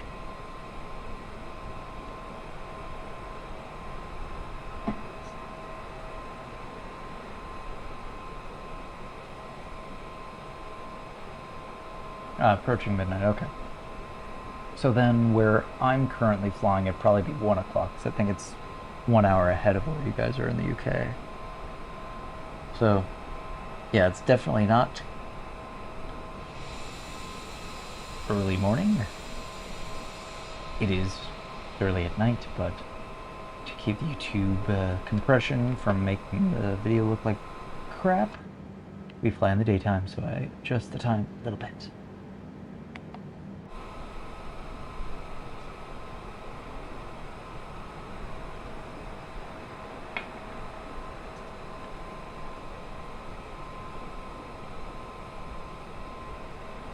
Now, after this, I think I will have a burrito, and then I will hop on Gran Turismo.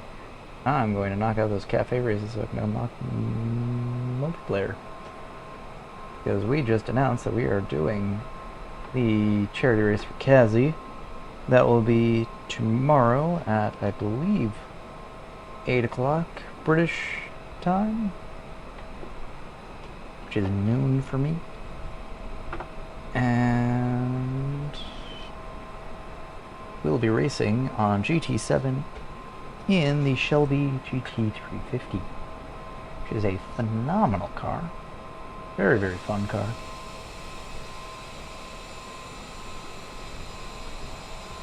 Kaz, of course, does like his Mustangs. We did a Mustang Cup that he ran last year, which was really, really fun. Probably raced it with a handful of you guys. Simon, I don't know if you joined in on that one or if you were involved with us at that point, but I remember that league very fondly. I joined in for a couple of races.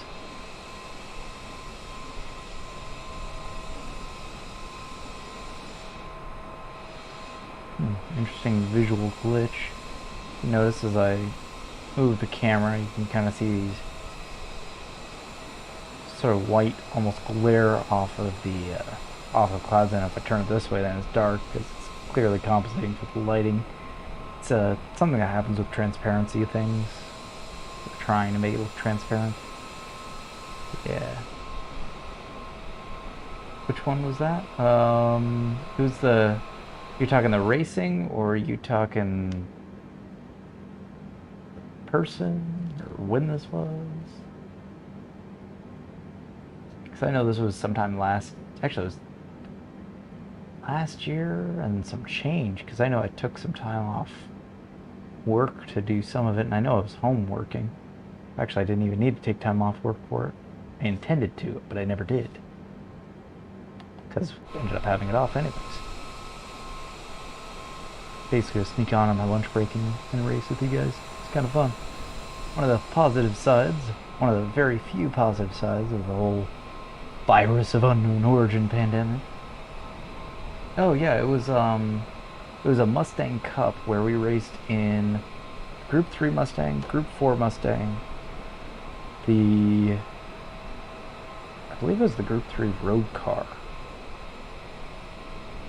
and something else, but it was a really fun Mustang Cup that Kazi ran. I think it was at the tail end of 2020 into 2021, so it actually kind of predates GLR. So that was quite some time ago. I still have the Discord that was in too. At least it was somewhere. I don't know what happened to it. Oh no, there it is. Tuesday League. That's what it was.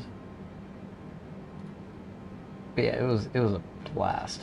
I basically crashed just a couple of races because I couldn't do it consistently, because things were sort of shifting around. But we were then going to shift it over to the GTR. That would have been fun. The Group 4 and Group 3 GTRs. I made a Mr. Ed Mustang for that one. Just scrolling through old pictures.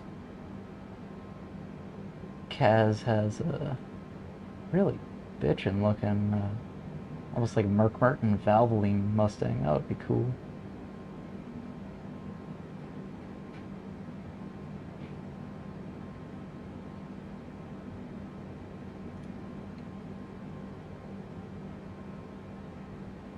Yeah, that was his ride. Good old 666 machine.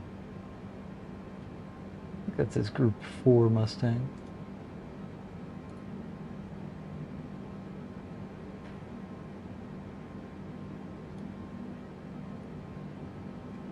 I let Marmac run in my Kirby Mobile, and then I ran my Whiskyfile Logistics one.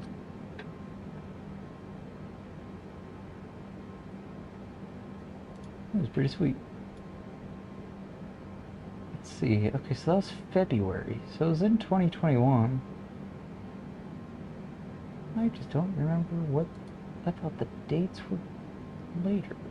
This goes to show you how good my memory is. It was in February.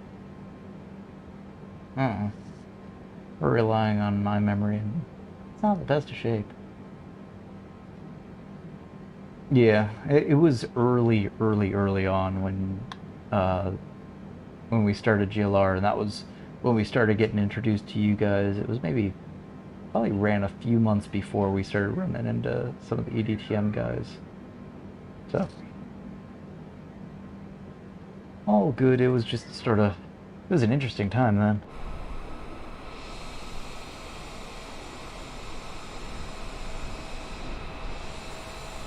Yeah, last month we had our 1 year anniversary. That's pretty cool. And coming up in June, it will be like 2 years with racing with them. Good group. Good group. Basically, it's Doug, Seal, Neil the Seal, Marmite, Mikey, Cordell, and Kaz and me.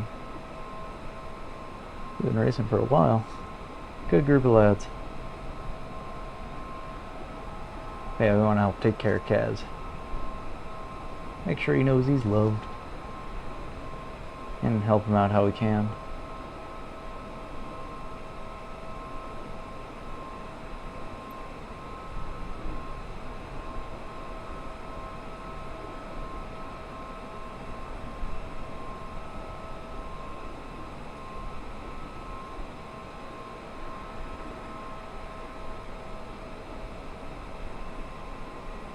Yeah, the flight path for this thing is definitely very, very weird. I don't get why it's all screwed up like that.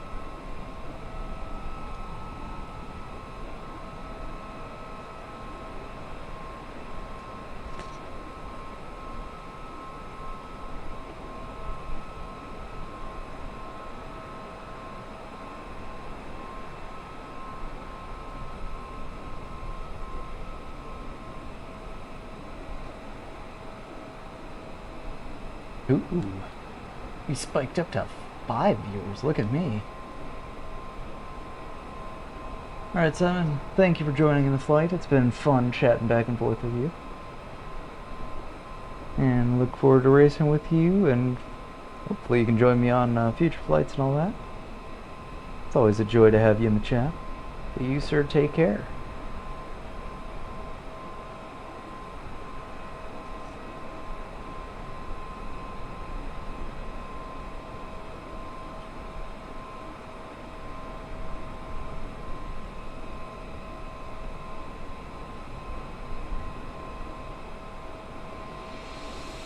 I'm probably jinxing it, but I'm surprised we haven't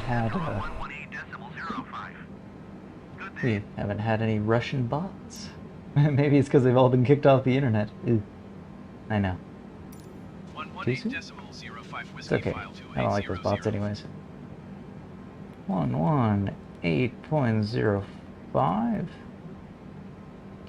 Punch that in. Switch that over.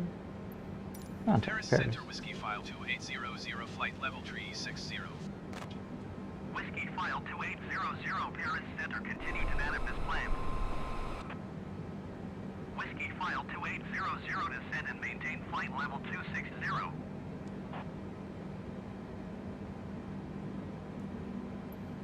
Descend and maintain flight level 260 Whiskyfile 2800.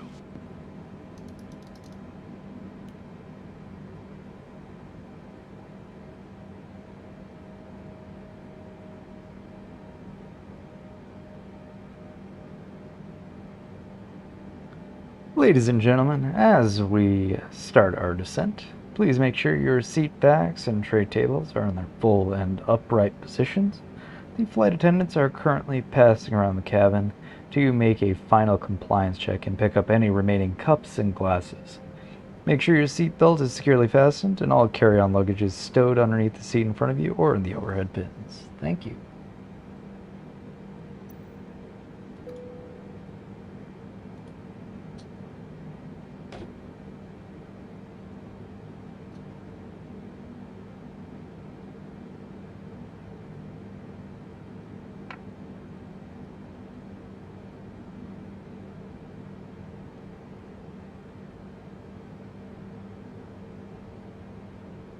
Now we're going to play the fun game of, can JD land this plane based off of his own inputted flight plan? The answers may surprise you. The answers probably. Will we explode in a fiery wreck? No, that's because this game doesn't do that. But will it be the next best thing? No, I'm actually fairly decent at landing planes. I can center it up on a runway. I've gotten good enough. I've been doing this for a few months now. Man, look at the curve of that wing. That's cool. And yes, the wing actually does curve like that. Because the way that they did the wing, it's thinner and made of carbon fibers, so that way it allows it to flex a lot more. And the flexing allows for a smoother flight, which also allows for a more efficient flight. It serves multiple purposes.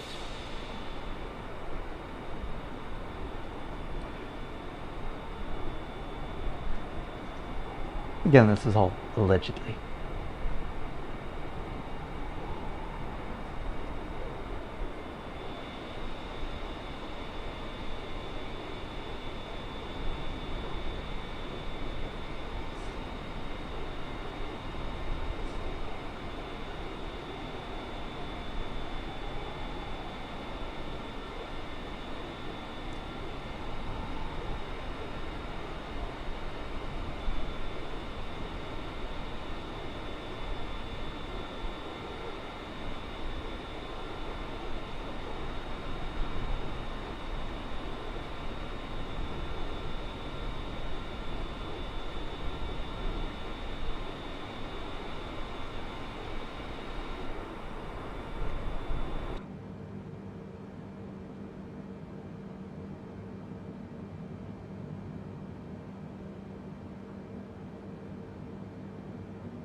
We do have a bit of weather coming in, so we will have to be mindful of that. This right here is Charles Gaulle, and this is that whole weather pattern here, so hopefully that will stay out of the way. I'd like it to.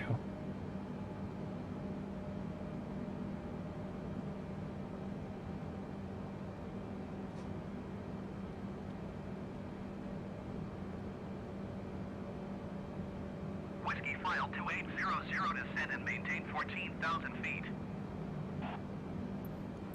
Descend and maintain 14,000 feet. Whiskyfile 2800.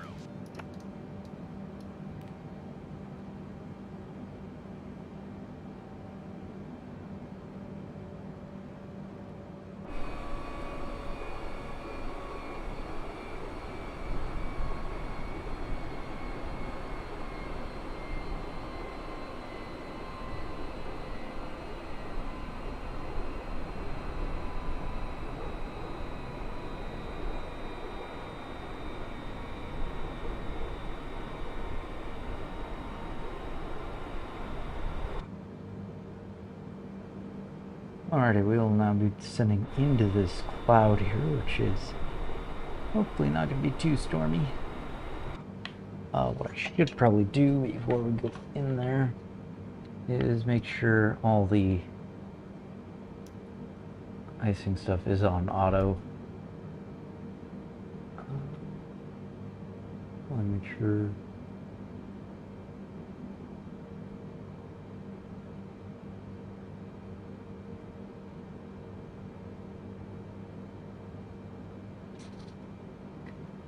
Alright, so that should be good.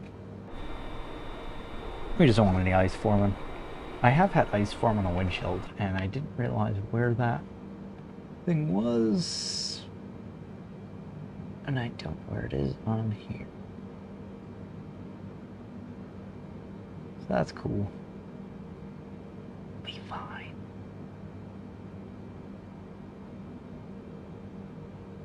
Oh, airframe, yeah, no, that's already, I already turned those ones. Alright, so, oh, here we go. Oh, but it won't let me. Oh, but it's already on. Alright. I see how that works. Ice is the enemy of airplanes. It will freeze up your... literally freeze up your control surfaces. We fly right into a cloud. No! It's fine. Yeah, planes couldn't fly into clouds, man. We wouldn't go anywhere.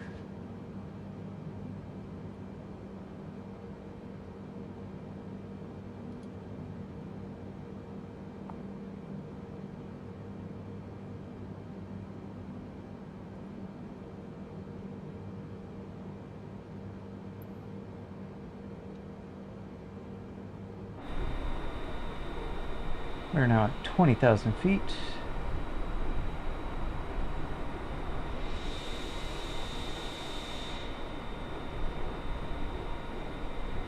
This is where things are about to get spicy.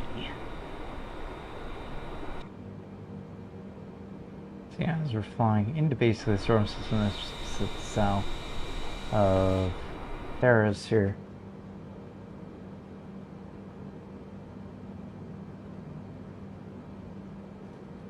We should be okay.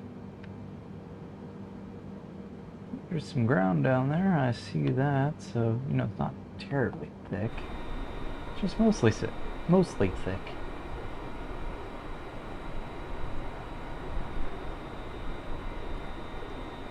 Whiskyfile 2800, you are 56 miles southeast. Keep speed not above 300 knots, expect ILS runway 08 right, approach via Okipa transition. Cleared to Okipa. Okay, so at least that's kind of right, but hey, we'll take it. Keep speed not above 300 knots. Expect ILS runway 08 right approach via Okipa transition. Cleared to Okipa Whiskyfile 2800.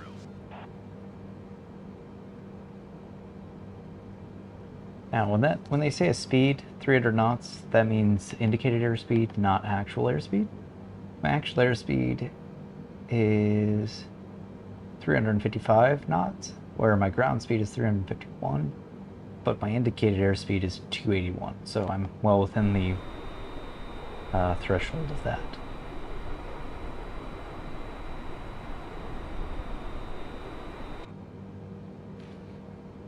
Now we should bring up the weather data here real quick. I'll check the METAR.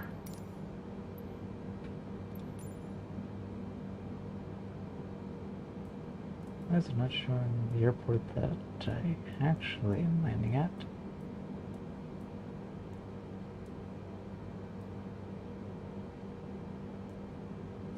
What is the actual airport I'm landing at then? Whiskyfile 2800, descend and maintain 15,000 feet. Climb and maintain 15,000 feet. Whiskyfile 2800. PG.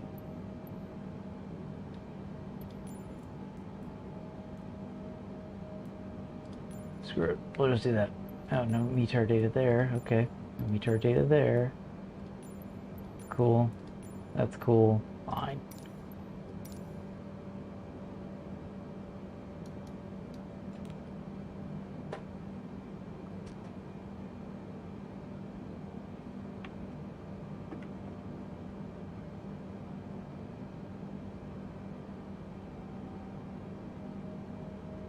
Alright. It's saying it's actually not that far off.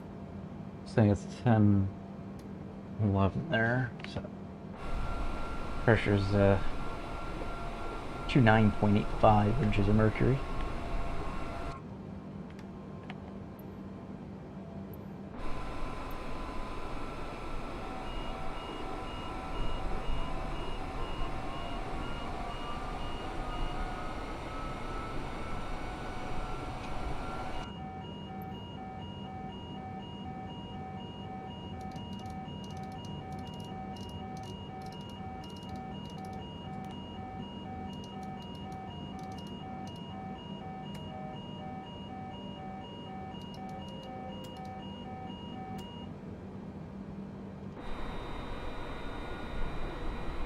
Okay, so the 737 is a much smarter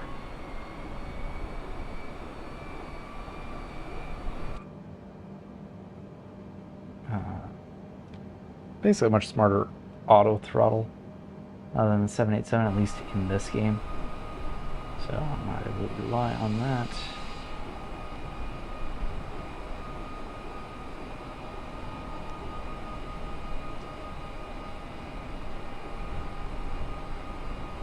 I'm going to take a look at my landing speeds. See if it'll actually show.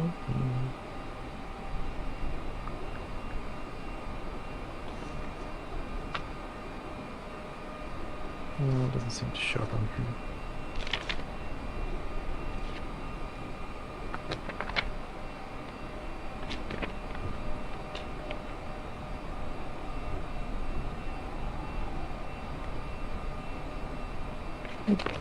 Doesn't seem to show. That's okay.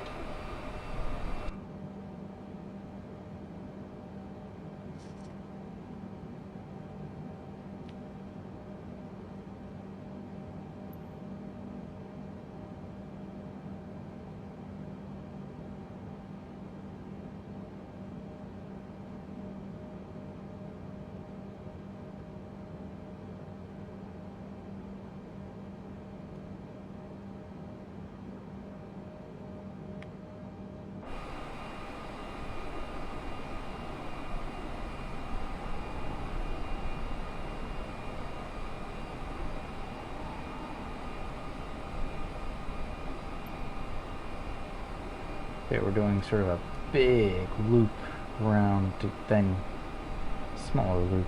Okay, so we're just sort of S-ing it through. I have no idea why, but that's where it routed me.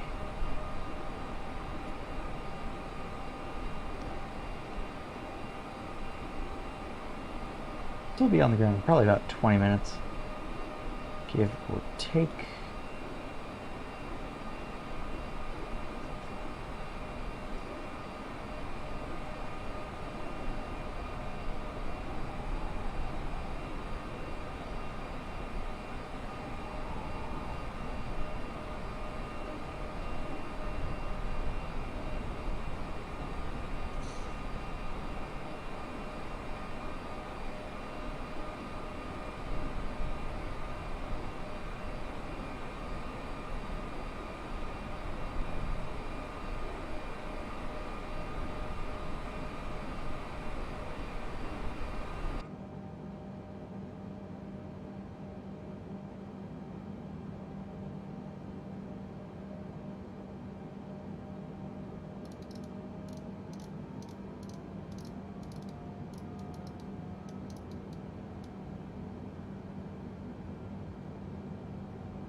I know you guys in Europe and colder parts of the country are probably jealous, but it's hot in here. It's sunny, it's 80 plus, or for you folks on Celsius, in excess of 25 degrees Celsius. I'm drinking ice water, wearing a short sleeve shirt, shorts, and I got my window open. See, the one thing that I like about cold countries is my rig here wouldn't be, I mean, it's not toasty by or by computer standards, but it's toasty by human standards.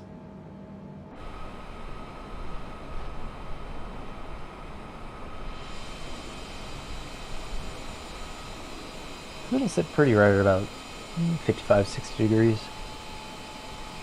I don't want to bring up MSI because it would actually bring up GPU-Z. No, I'm not going to do that. I will bring up MSI. See what happens. Oh, it's pushing 70. Oh, it is warm in here. No, I don't want to update that. It's fine. I've actually got my fans ramped up, so it's going at 70. It's now dropping. Now it's 66 degrees. Wow, let's do this in real time. There we go. 65, 64. This is the power of fans, man.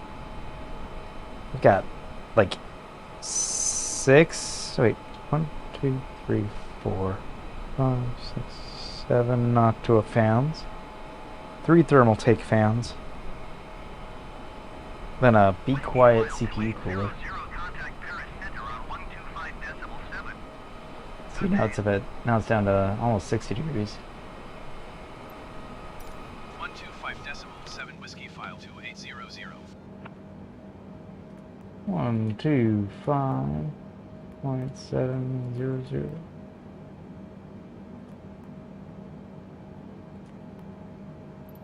Paris Center Whiskyfile to 800, 15,000 feet. Whiskyfile 2800, Paris Center altimeter 29 decimal 88 continue. Yeah, so when it's running this game, it usually likes to sit right around 60. But my fans are running a lot harder than they normally would. When it was at its default, it was at 70. But yeah, on a warm day, it gets toasty. But I can do about a delta of about 20 to 30 degrees, or I guess when it's under low, about 30 to 40 degrees. Which is pretty darn good. I do know that with modern CPUs, the 12th gen stuff, they are a bit more toasty. It's mainly because you're pumping in a lot more voltage than you would under the 10th generation, which is what I currently have in this.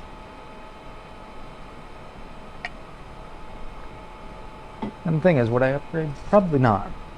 You know, 10900K is a pretty robust CPU. And of course you see the GPU in my title there because I'm going to flex that. That's a 3080 Ti. It's a monster. Whiskyfile 2800, descend and maintain 5,000 feet.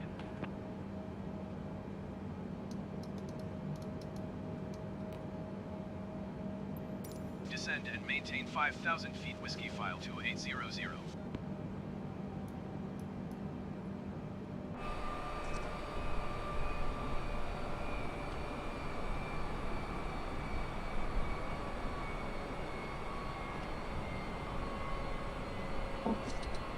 Yes, I'm crunching on ice. Sorry.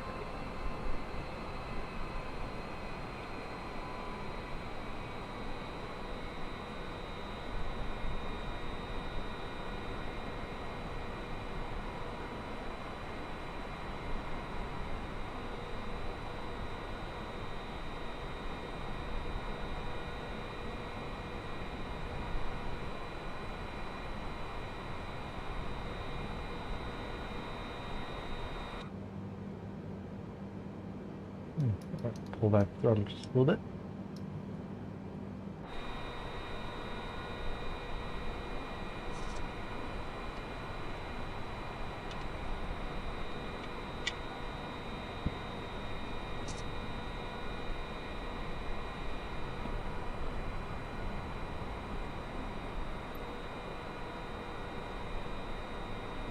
Oh.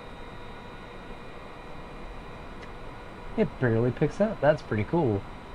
So it has my microphone, or actually the software that I'm using, uses a noise filter, and apparently it wasn't picking up any of the ice crunching. That's pretty cool. Okay, that time it did.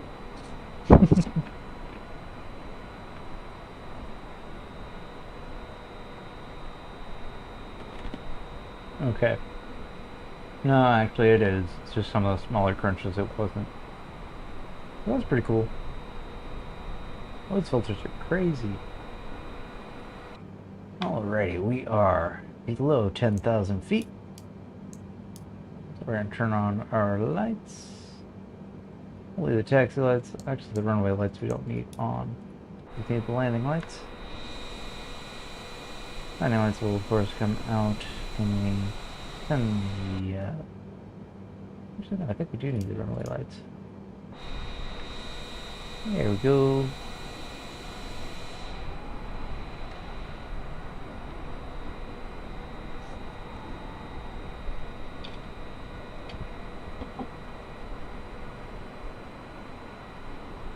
We've been talking about crunching ice. We lost our last viewer. No. It's okay. I greatly appreciate your riveting attention. Controls for you. Oh, looks like 2 people standing there. That's cool. Whiskyfile 2800, you are 44 miles southwest of de Gaulle. Contact de Gaulle Tower on 119.25 when inbound on the approach. Tower on 119.25 Whiskyfile 2800. 119.250. Enter that in. That. Wait. I said 119.250.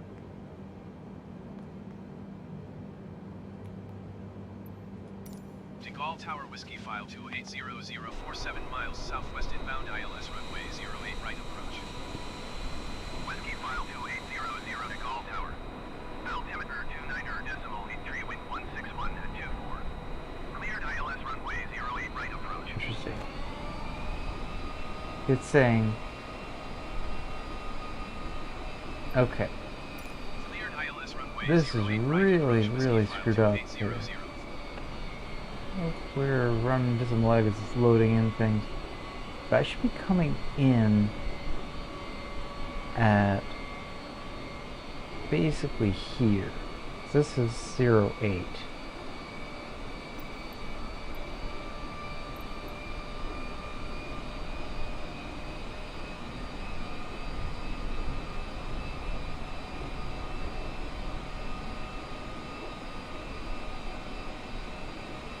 That's really strange. It's actually my whole flight plan.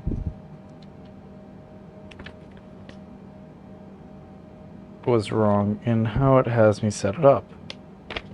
That's interesting. 'Cause I'm not supposed to land on 08. I'm supposed to be landing on 27 left.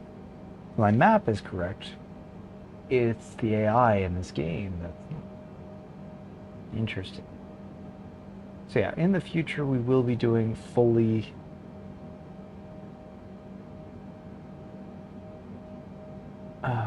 automated things to the mapping, just because through the navigator it was a neat experiment to try. I'm glad I did it, I'm glad I understand it, but for some reason it is not registering in the game right, which is really, really irritating because that's sort of an immersion breaking thing. What we're going to do is we are going to turn off. We're actually going to do a heading select.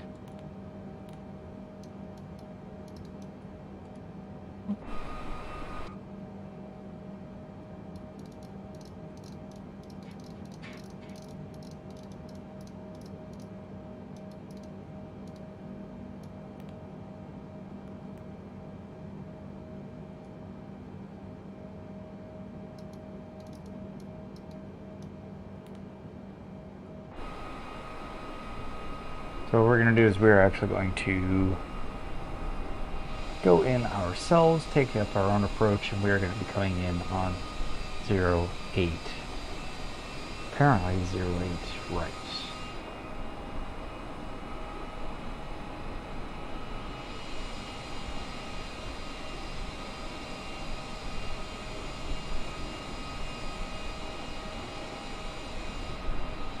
Lovely French farmland beneath us.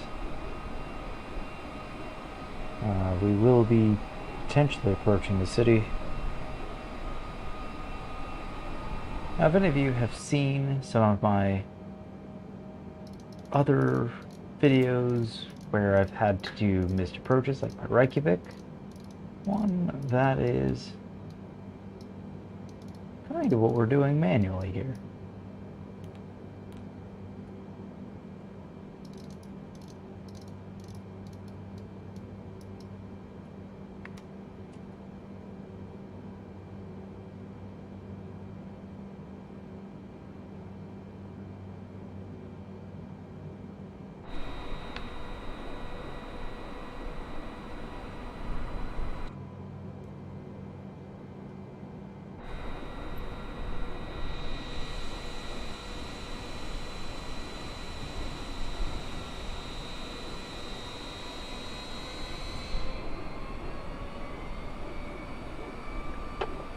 Now, if you notice, I am using auto throttle. Auto throttle is actually very helpful when you're controlling it, not for when it's controlling itself. One is usually why I disable it.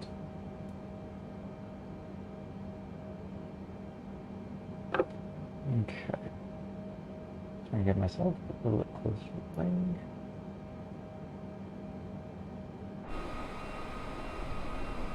At 5,000 feet, we are due west of the airport.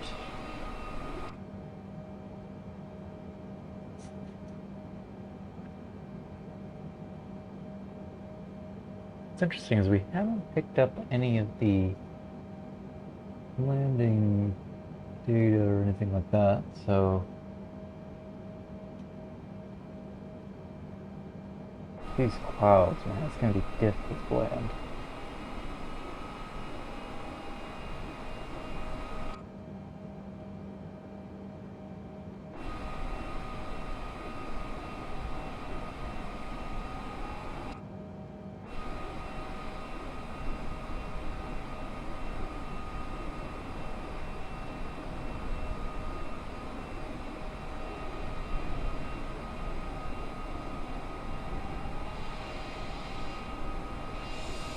I know the airport is off over that way. Hopefully we will be able to see it as we get closer, but we are not taking our approach because it is landing us at a completely different runway.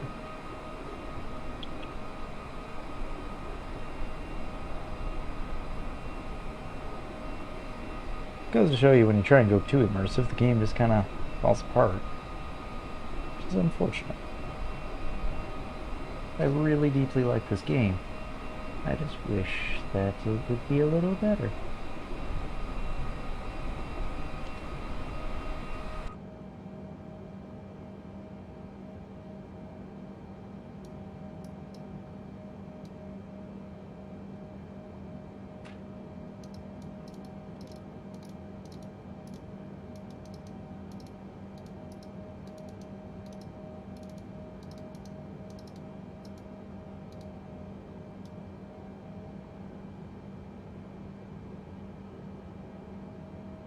Kyle, the Spicy 11, welcome to the flight. I am currently on my approach into Paris. Not that you can actually tell right now because of the heavy cloud layer. But we are making our final approach. Now, if you're wondering, my routing is completely screwed up. It has me landing at a completely different runway, so this could be fun. I am in no way a professional. So don't let the quality of the stream, hopefully it's coming across as quality, fool you. It is certainly amateurish at best.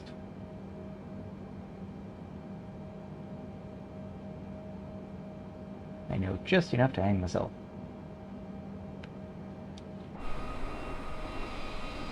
But not enough to be considered an expert.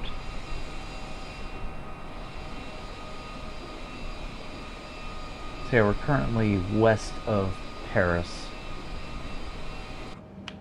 Alright, and I'll ease the bank limit.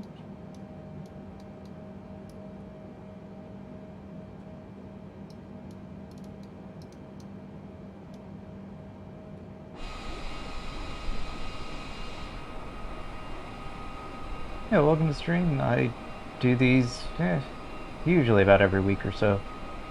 In between this and whiskey videos, although it's just a matter of when I want to actually edit things. But thanks for joining. It's nice to have company in the air.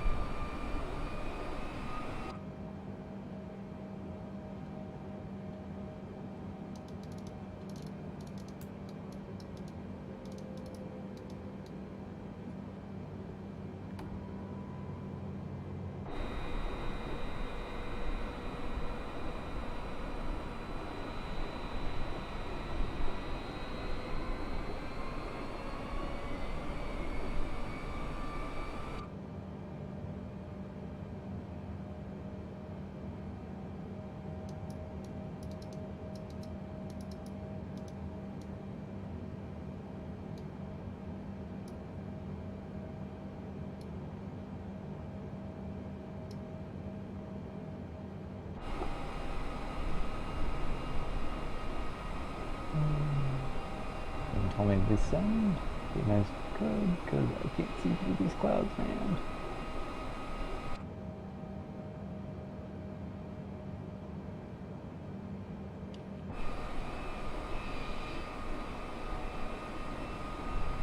See, my whole routing got all screwed up. So we were sort of flying blind. I mean that in more ways than just one. Okay, that's a bit of a clearing.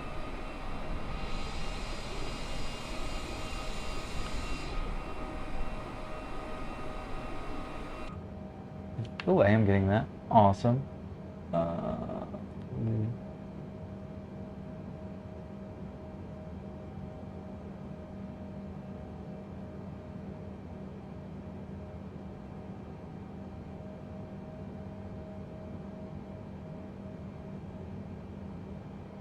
Nope, nope. Okay, I see what's going on here. Nope. It's trying to still route me to the old one. That's not what we want.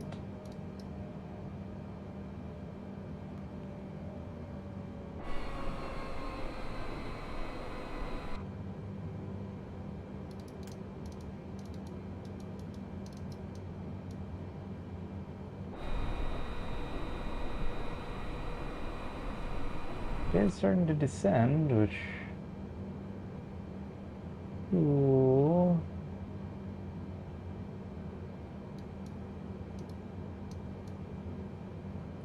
Alright. Killing the autopilot.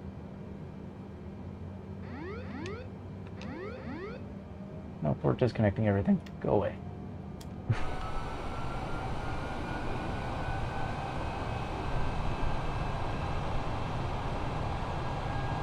Get this plane on the ground. Yes, I know I'm overspeeding.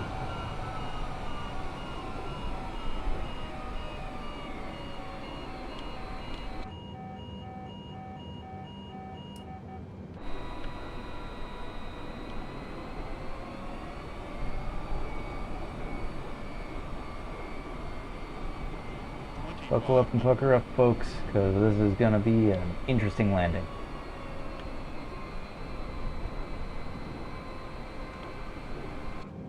Alright.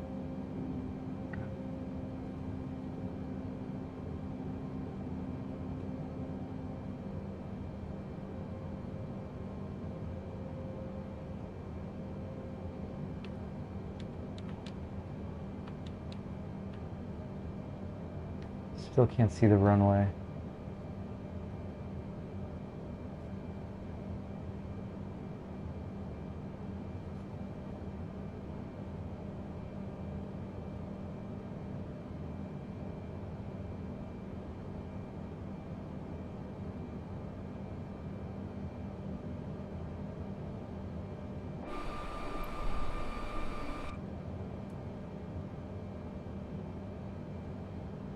Should be somewhere over here.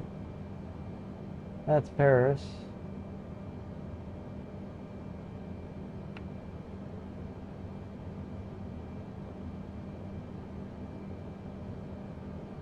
Let's see, is that LFPB or is it LFPG? Ah, no, I see the runway. There it is.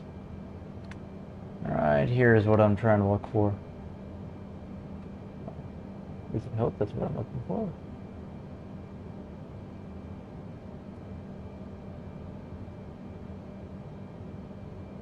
I genuinely can't tell.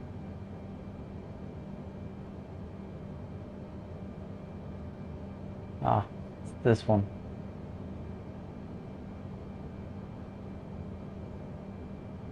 Where is it? No, it is this one. Okay. And we are going to... Oh, it's 8 right, so it's this runway here. That's what I want. Okay. So yeah, usually I have a proper flight plan going. This time I tried to be like, I'm gonna set my own one in the nav computer. That'd be a great idea.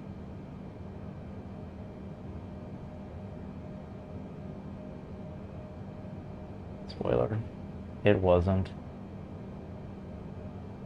That's the right runway. Alright.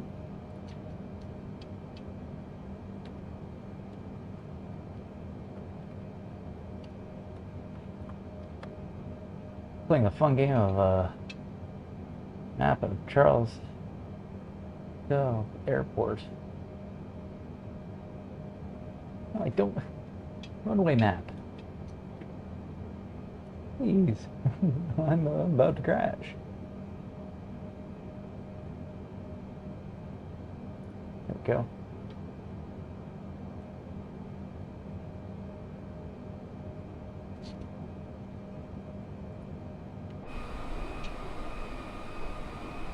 Alright, we're gonna play the game of let's hope I land on the right runway.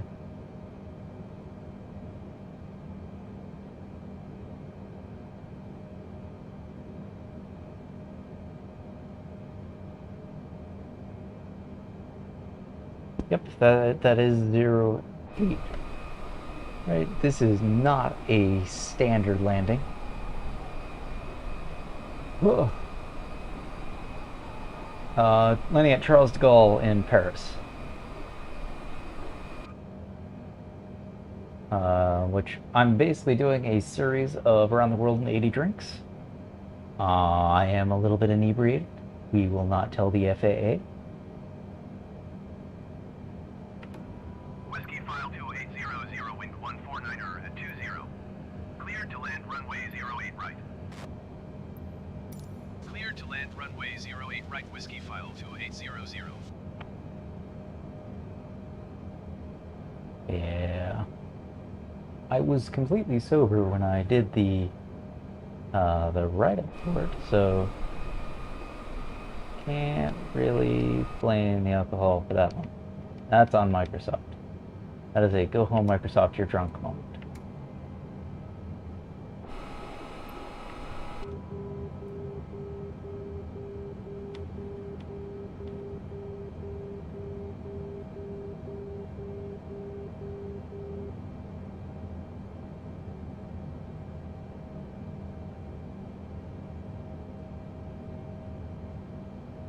Oh, it sounds like my PC went down to 55 degrees.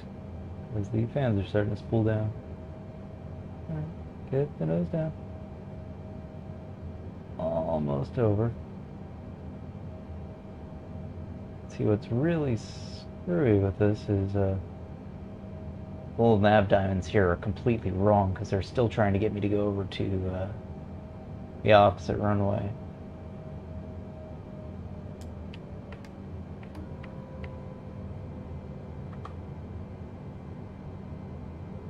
Speed down just a little bit. Yeah, we'll get this on the ground. It'll be fine. Auto brake. 2. 3's a little aggressive. Set 3's a little aggressive.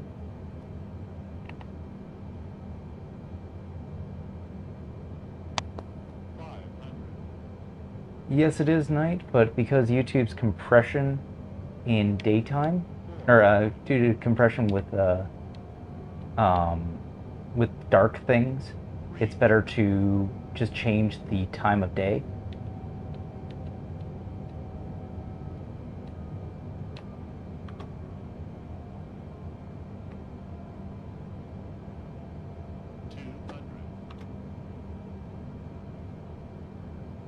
Oh, we're coming in quick and hard. This is gonna suck. Apologies. Get on the ground, get on the ground. There we go. Oh, oh, that was an engine strike. If I ever saw one.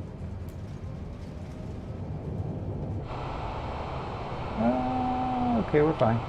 Everything is fine. Well, if you read the description, I'm very much an amateur at this.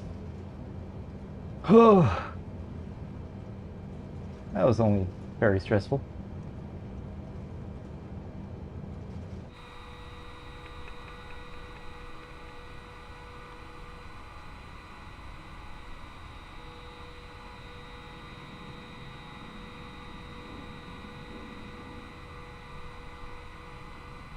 Whiskyfile 2800, contact ground on 121.908. That was probably not the right direction I was supposed to go. Oops.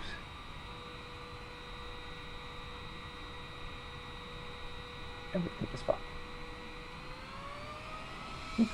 Did not want my reverse safety going. Did you hear my last transmission? Yes, I did. I just had to stop the plane so I could click 121 things. decimal 908 for Whiskyfile 2800. No. Let's see here. Second one. 1.98. Oops, not 92. 121.98.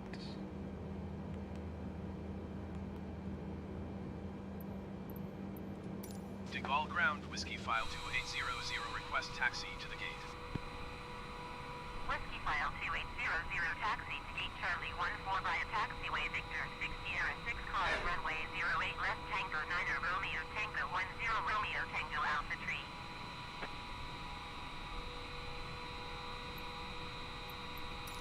Taxiing to gate Charlie 14 via taxiway Victor 6 Sierra 6 cross runway 08 left Tango 9 Romeo Tango 10 Romeo Tango Alpha Tree Whiskyfile 2800. And yes, I do use taxi guides. It makes it easier. Because I don't have the time to learn every airport. Or make sense of all the things that they say. Because I'm still learning. I've only been flying in Flight Simulator since November-ish.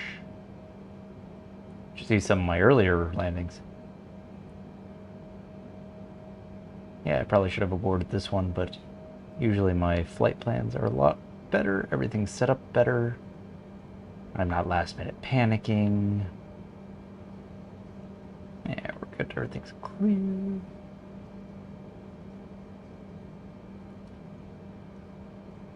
So, Mr. Kyle, I assume you fly as well?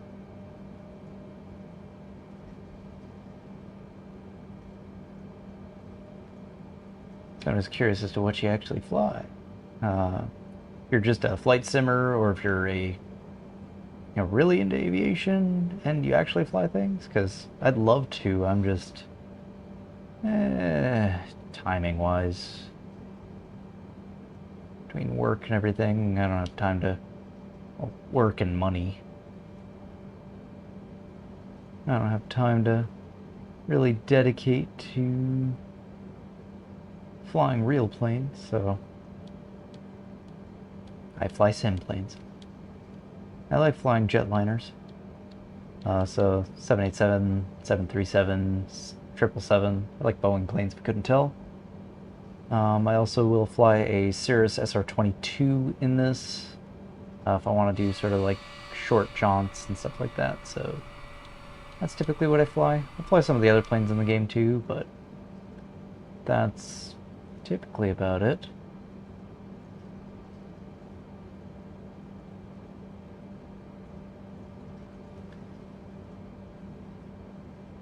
I also do racing sim stuff, like Gran Turismo and a little bit of ACC, but at the moment my wheel is not precise enough to get that game where it should be. But Fanatec is fortunately going to change that. If they ever bother shipping my wheel, it's been delayed. It's supposed to come, actually it's supposed to come pretty much today, but it got delayed a month.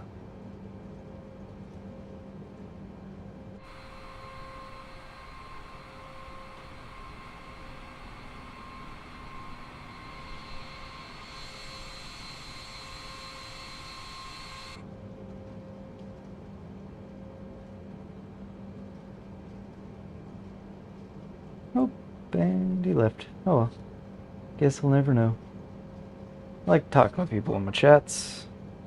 Most of them are friends, so it's neat when I get an actual human being that is not one of the usuals, and who isn't a Russian bot.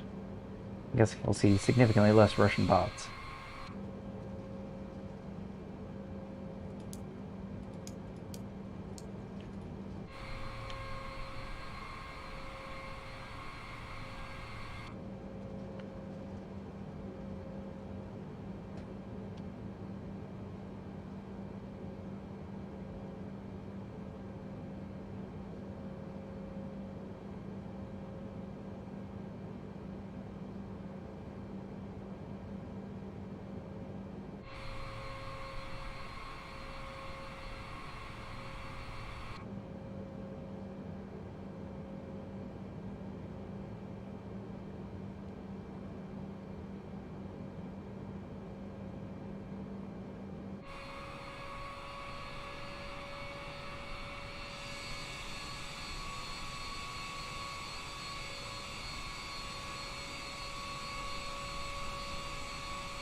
Oh, did I get sidetracked, or did I talk about the conversion? Yeah, no, I answered your question.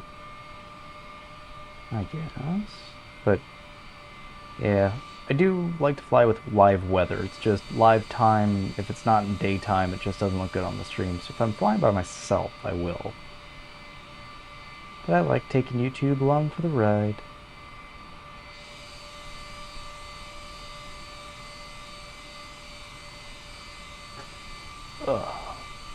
And pull into the gate.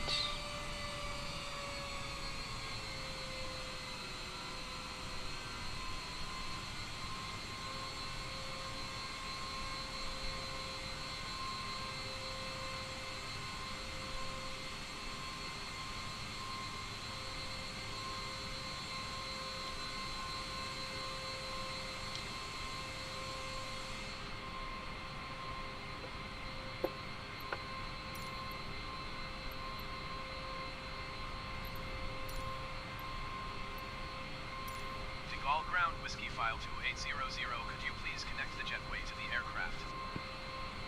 Whiskyfile 2800, the jetway is going to be connected.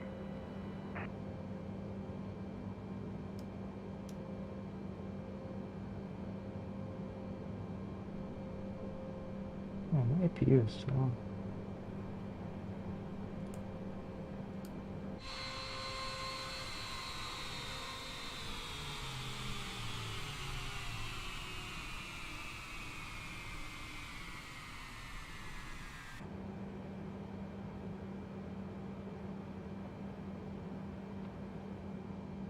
Alrighty, that is... Well, ladies and gentlemen, welcome to Paris, in France. Not to be confused with Paris and Las Vegas. Or Paris Hilton, you really wouldn't want to find yourself there. The current weather in Paris, France here is, give me a second here, is currently 9 degrees Celsius, or if you're American, 48 degrees Fahrenheit. There is a chance for rain. Right now it is still currently clear, but it will be raining through till Sunday, so make sure you dress accordingly. We want to thank you for flying with Whiskyfile Spirit Airlines. We appreciate you making us your choice for all flight sim related things. Please make sure you pick up all of your belongings as you get off the flight. Anything that is left behind will, of course, be sold and used for whiskey.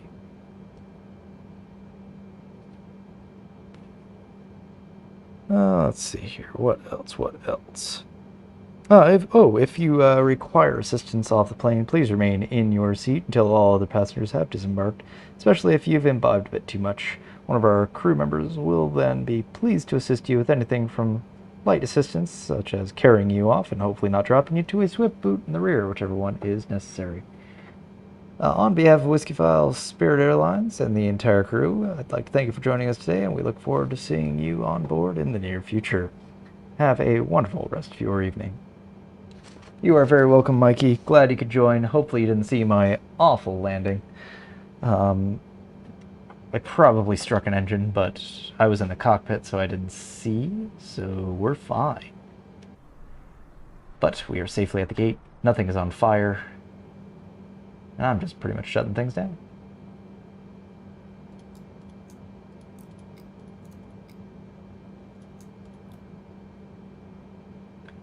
So we've got our external power, we've got our few generators, battery. Probably leave this on. Turn that off. Turn the APU off.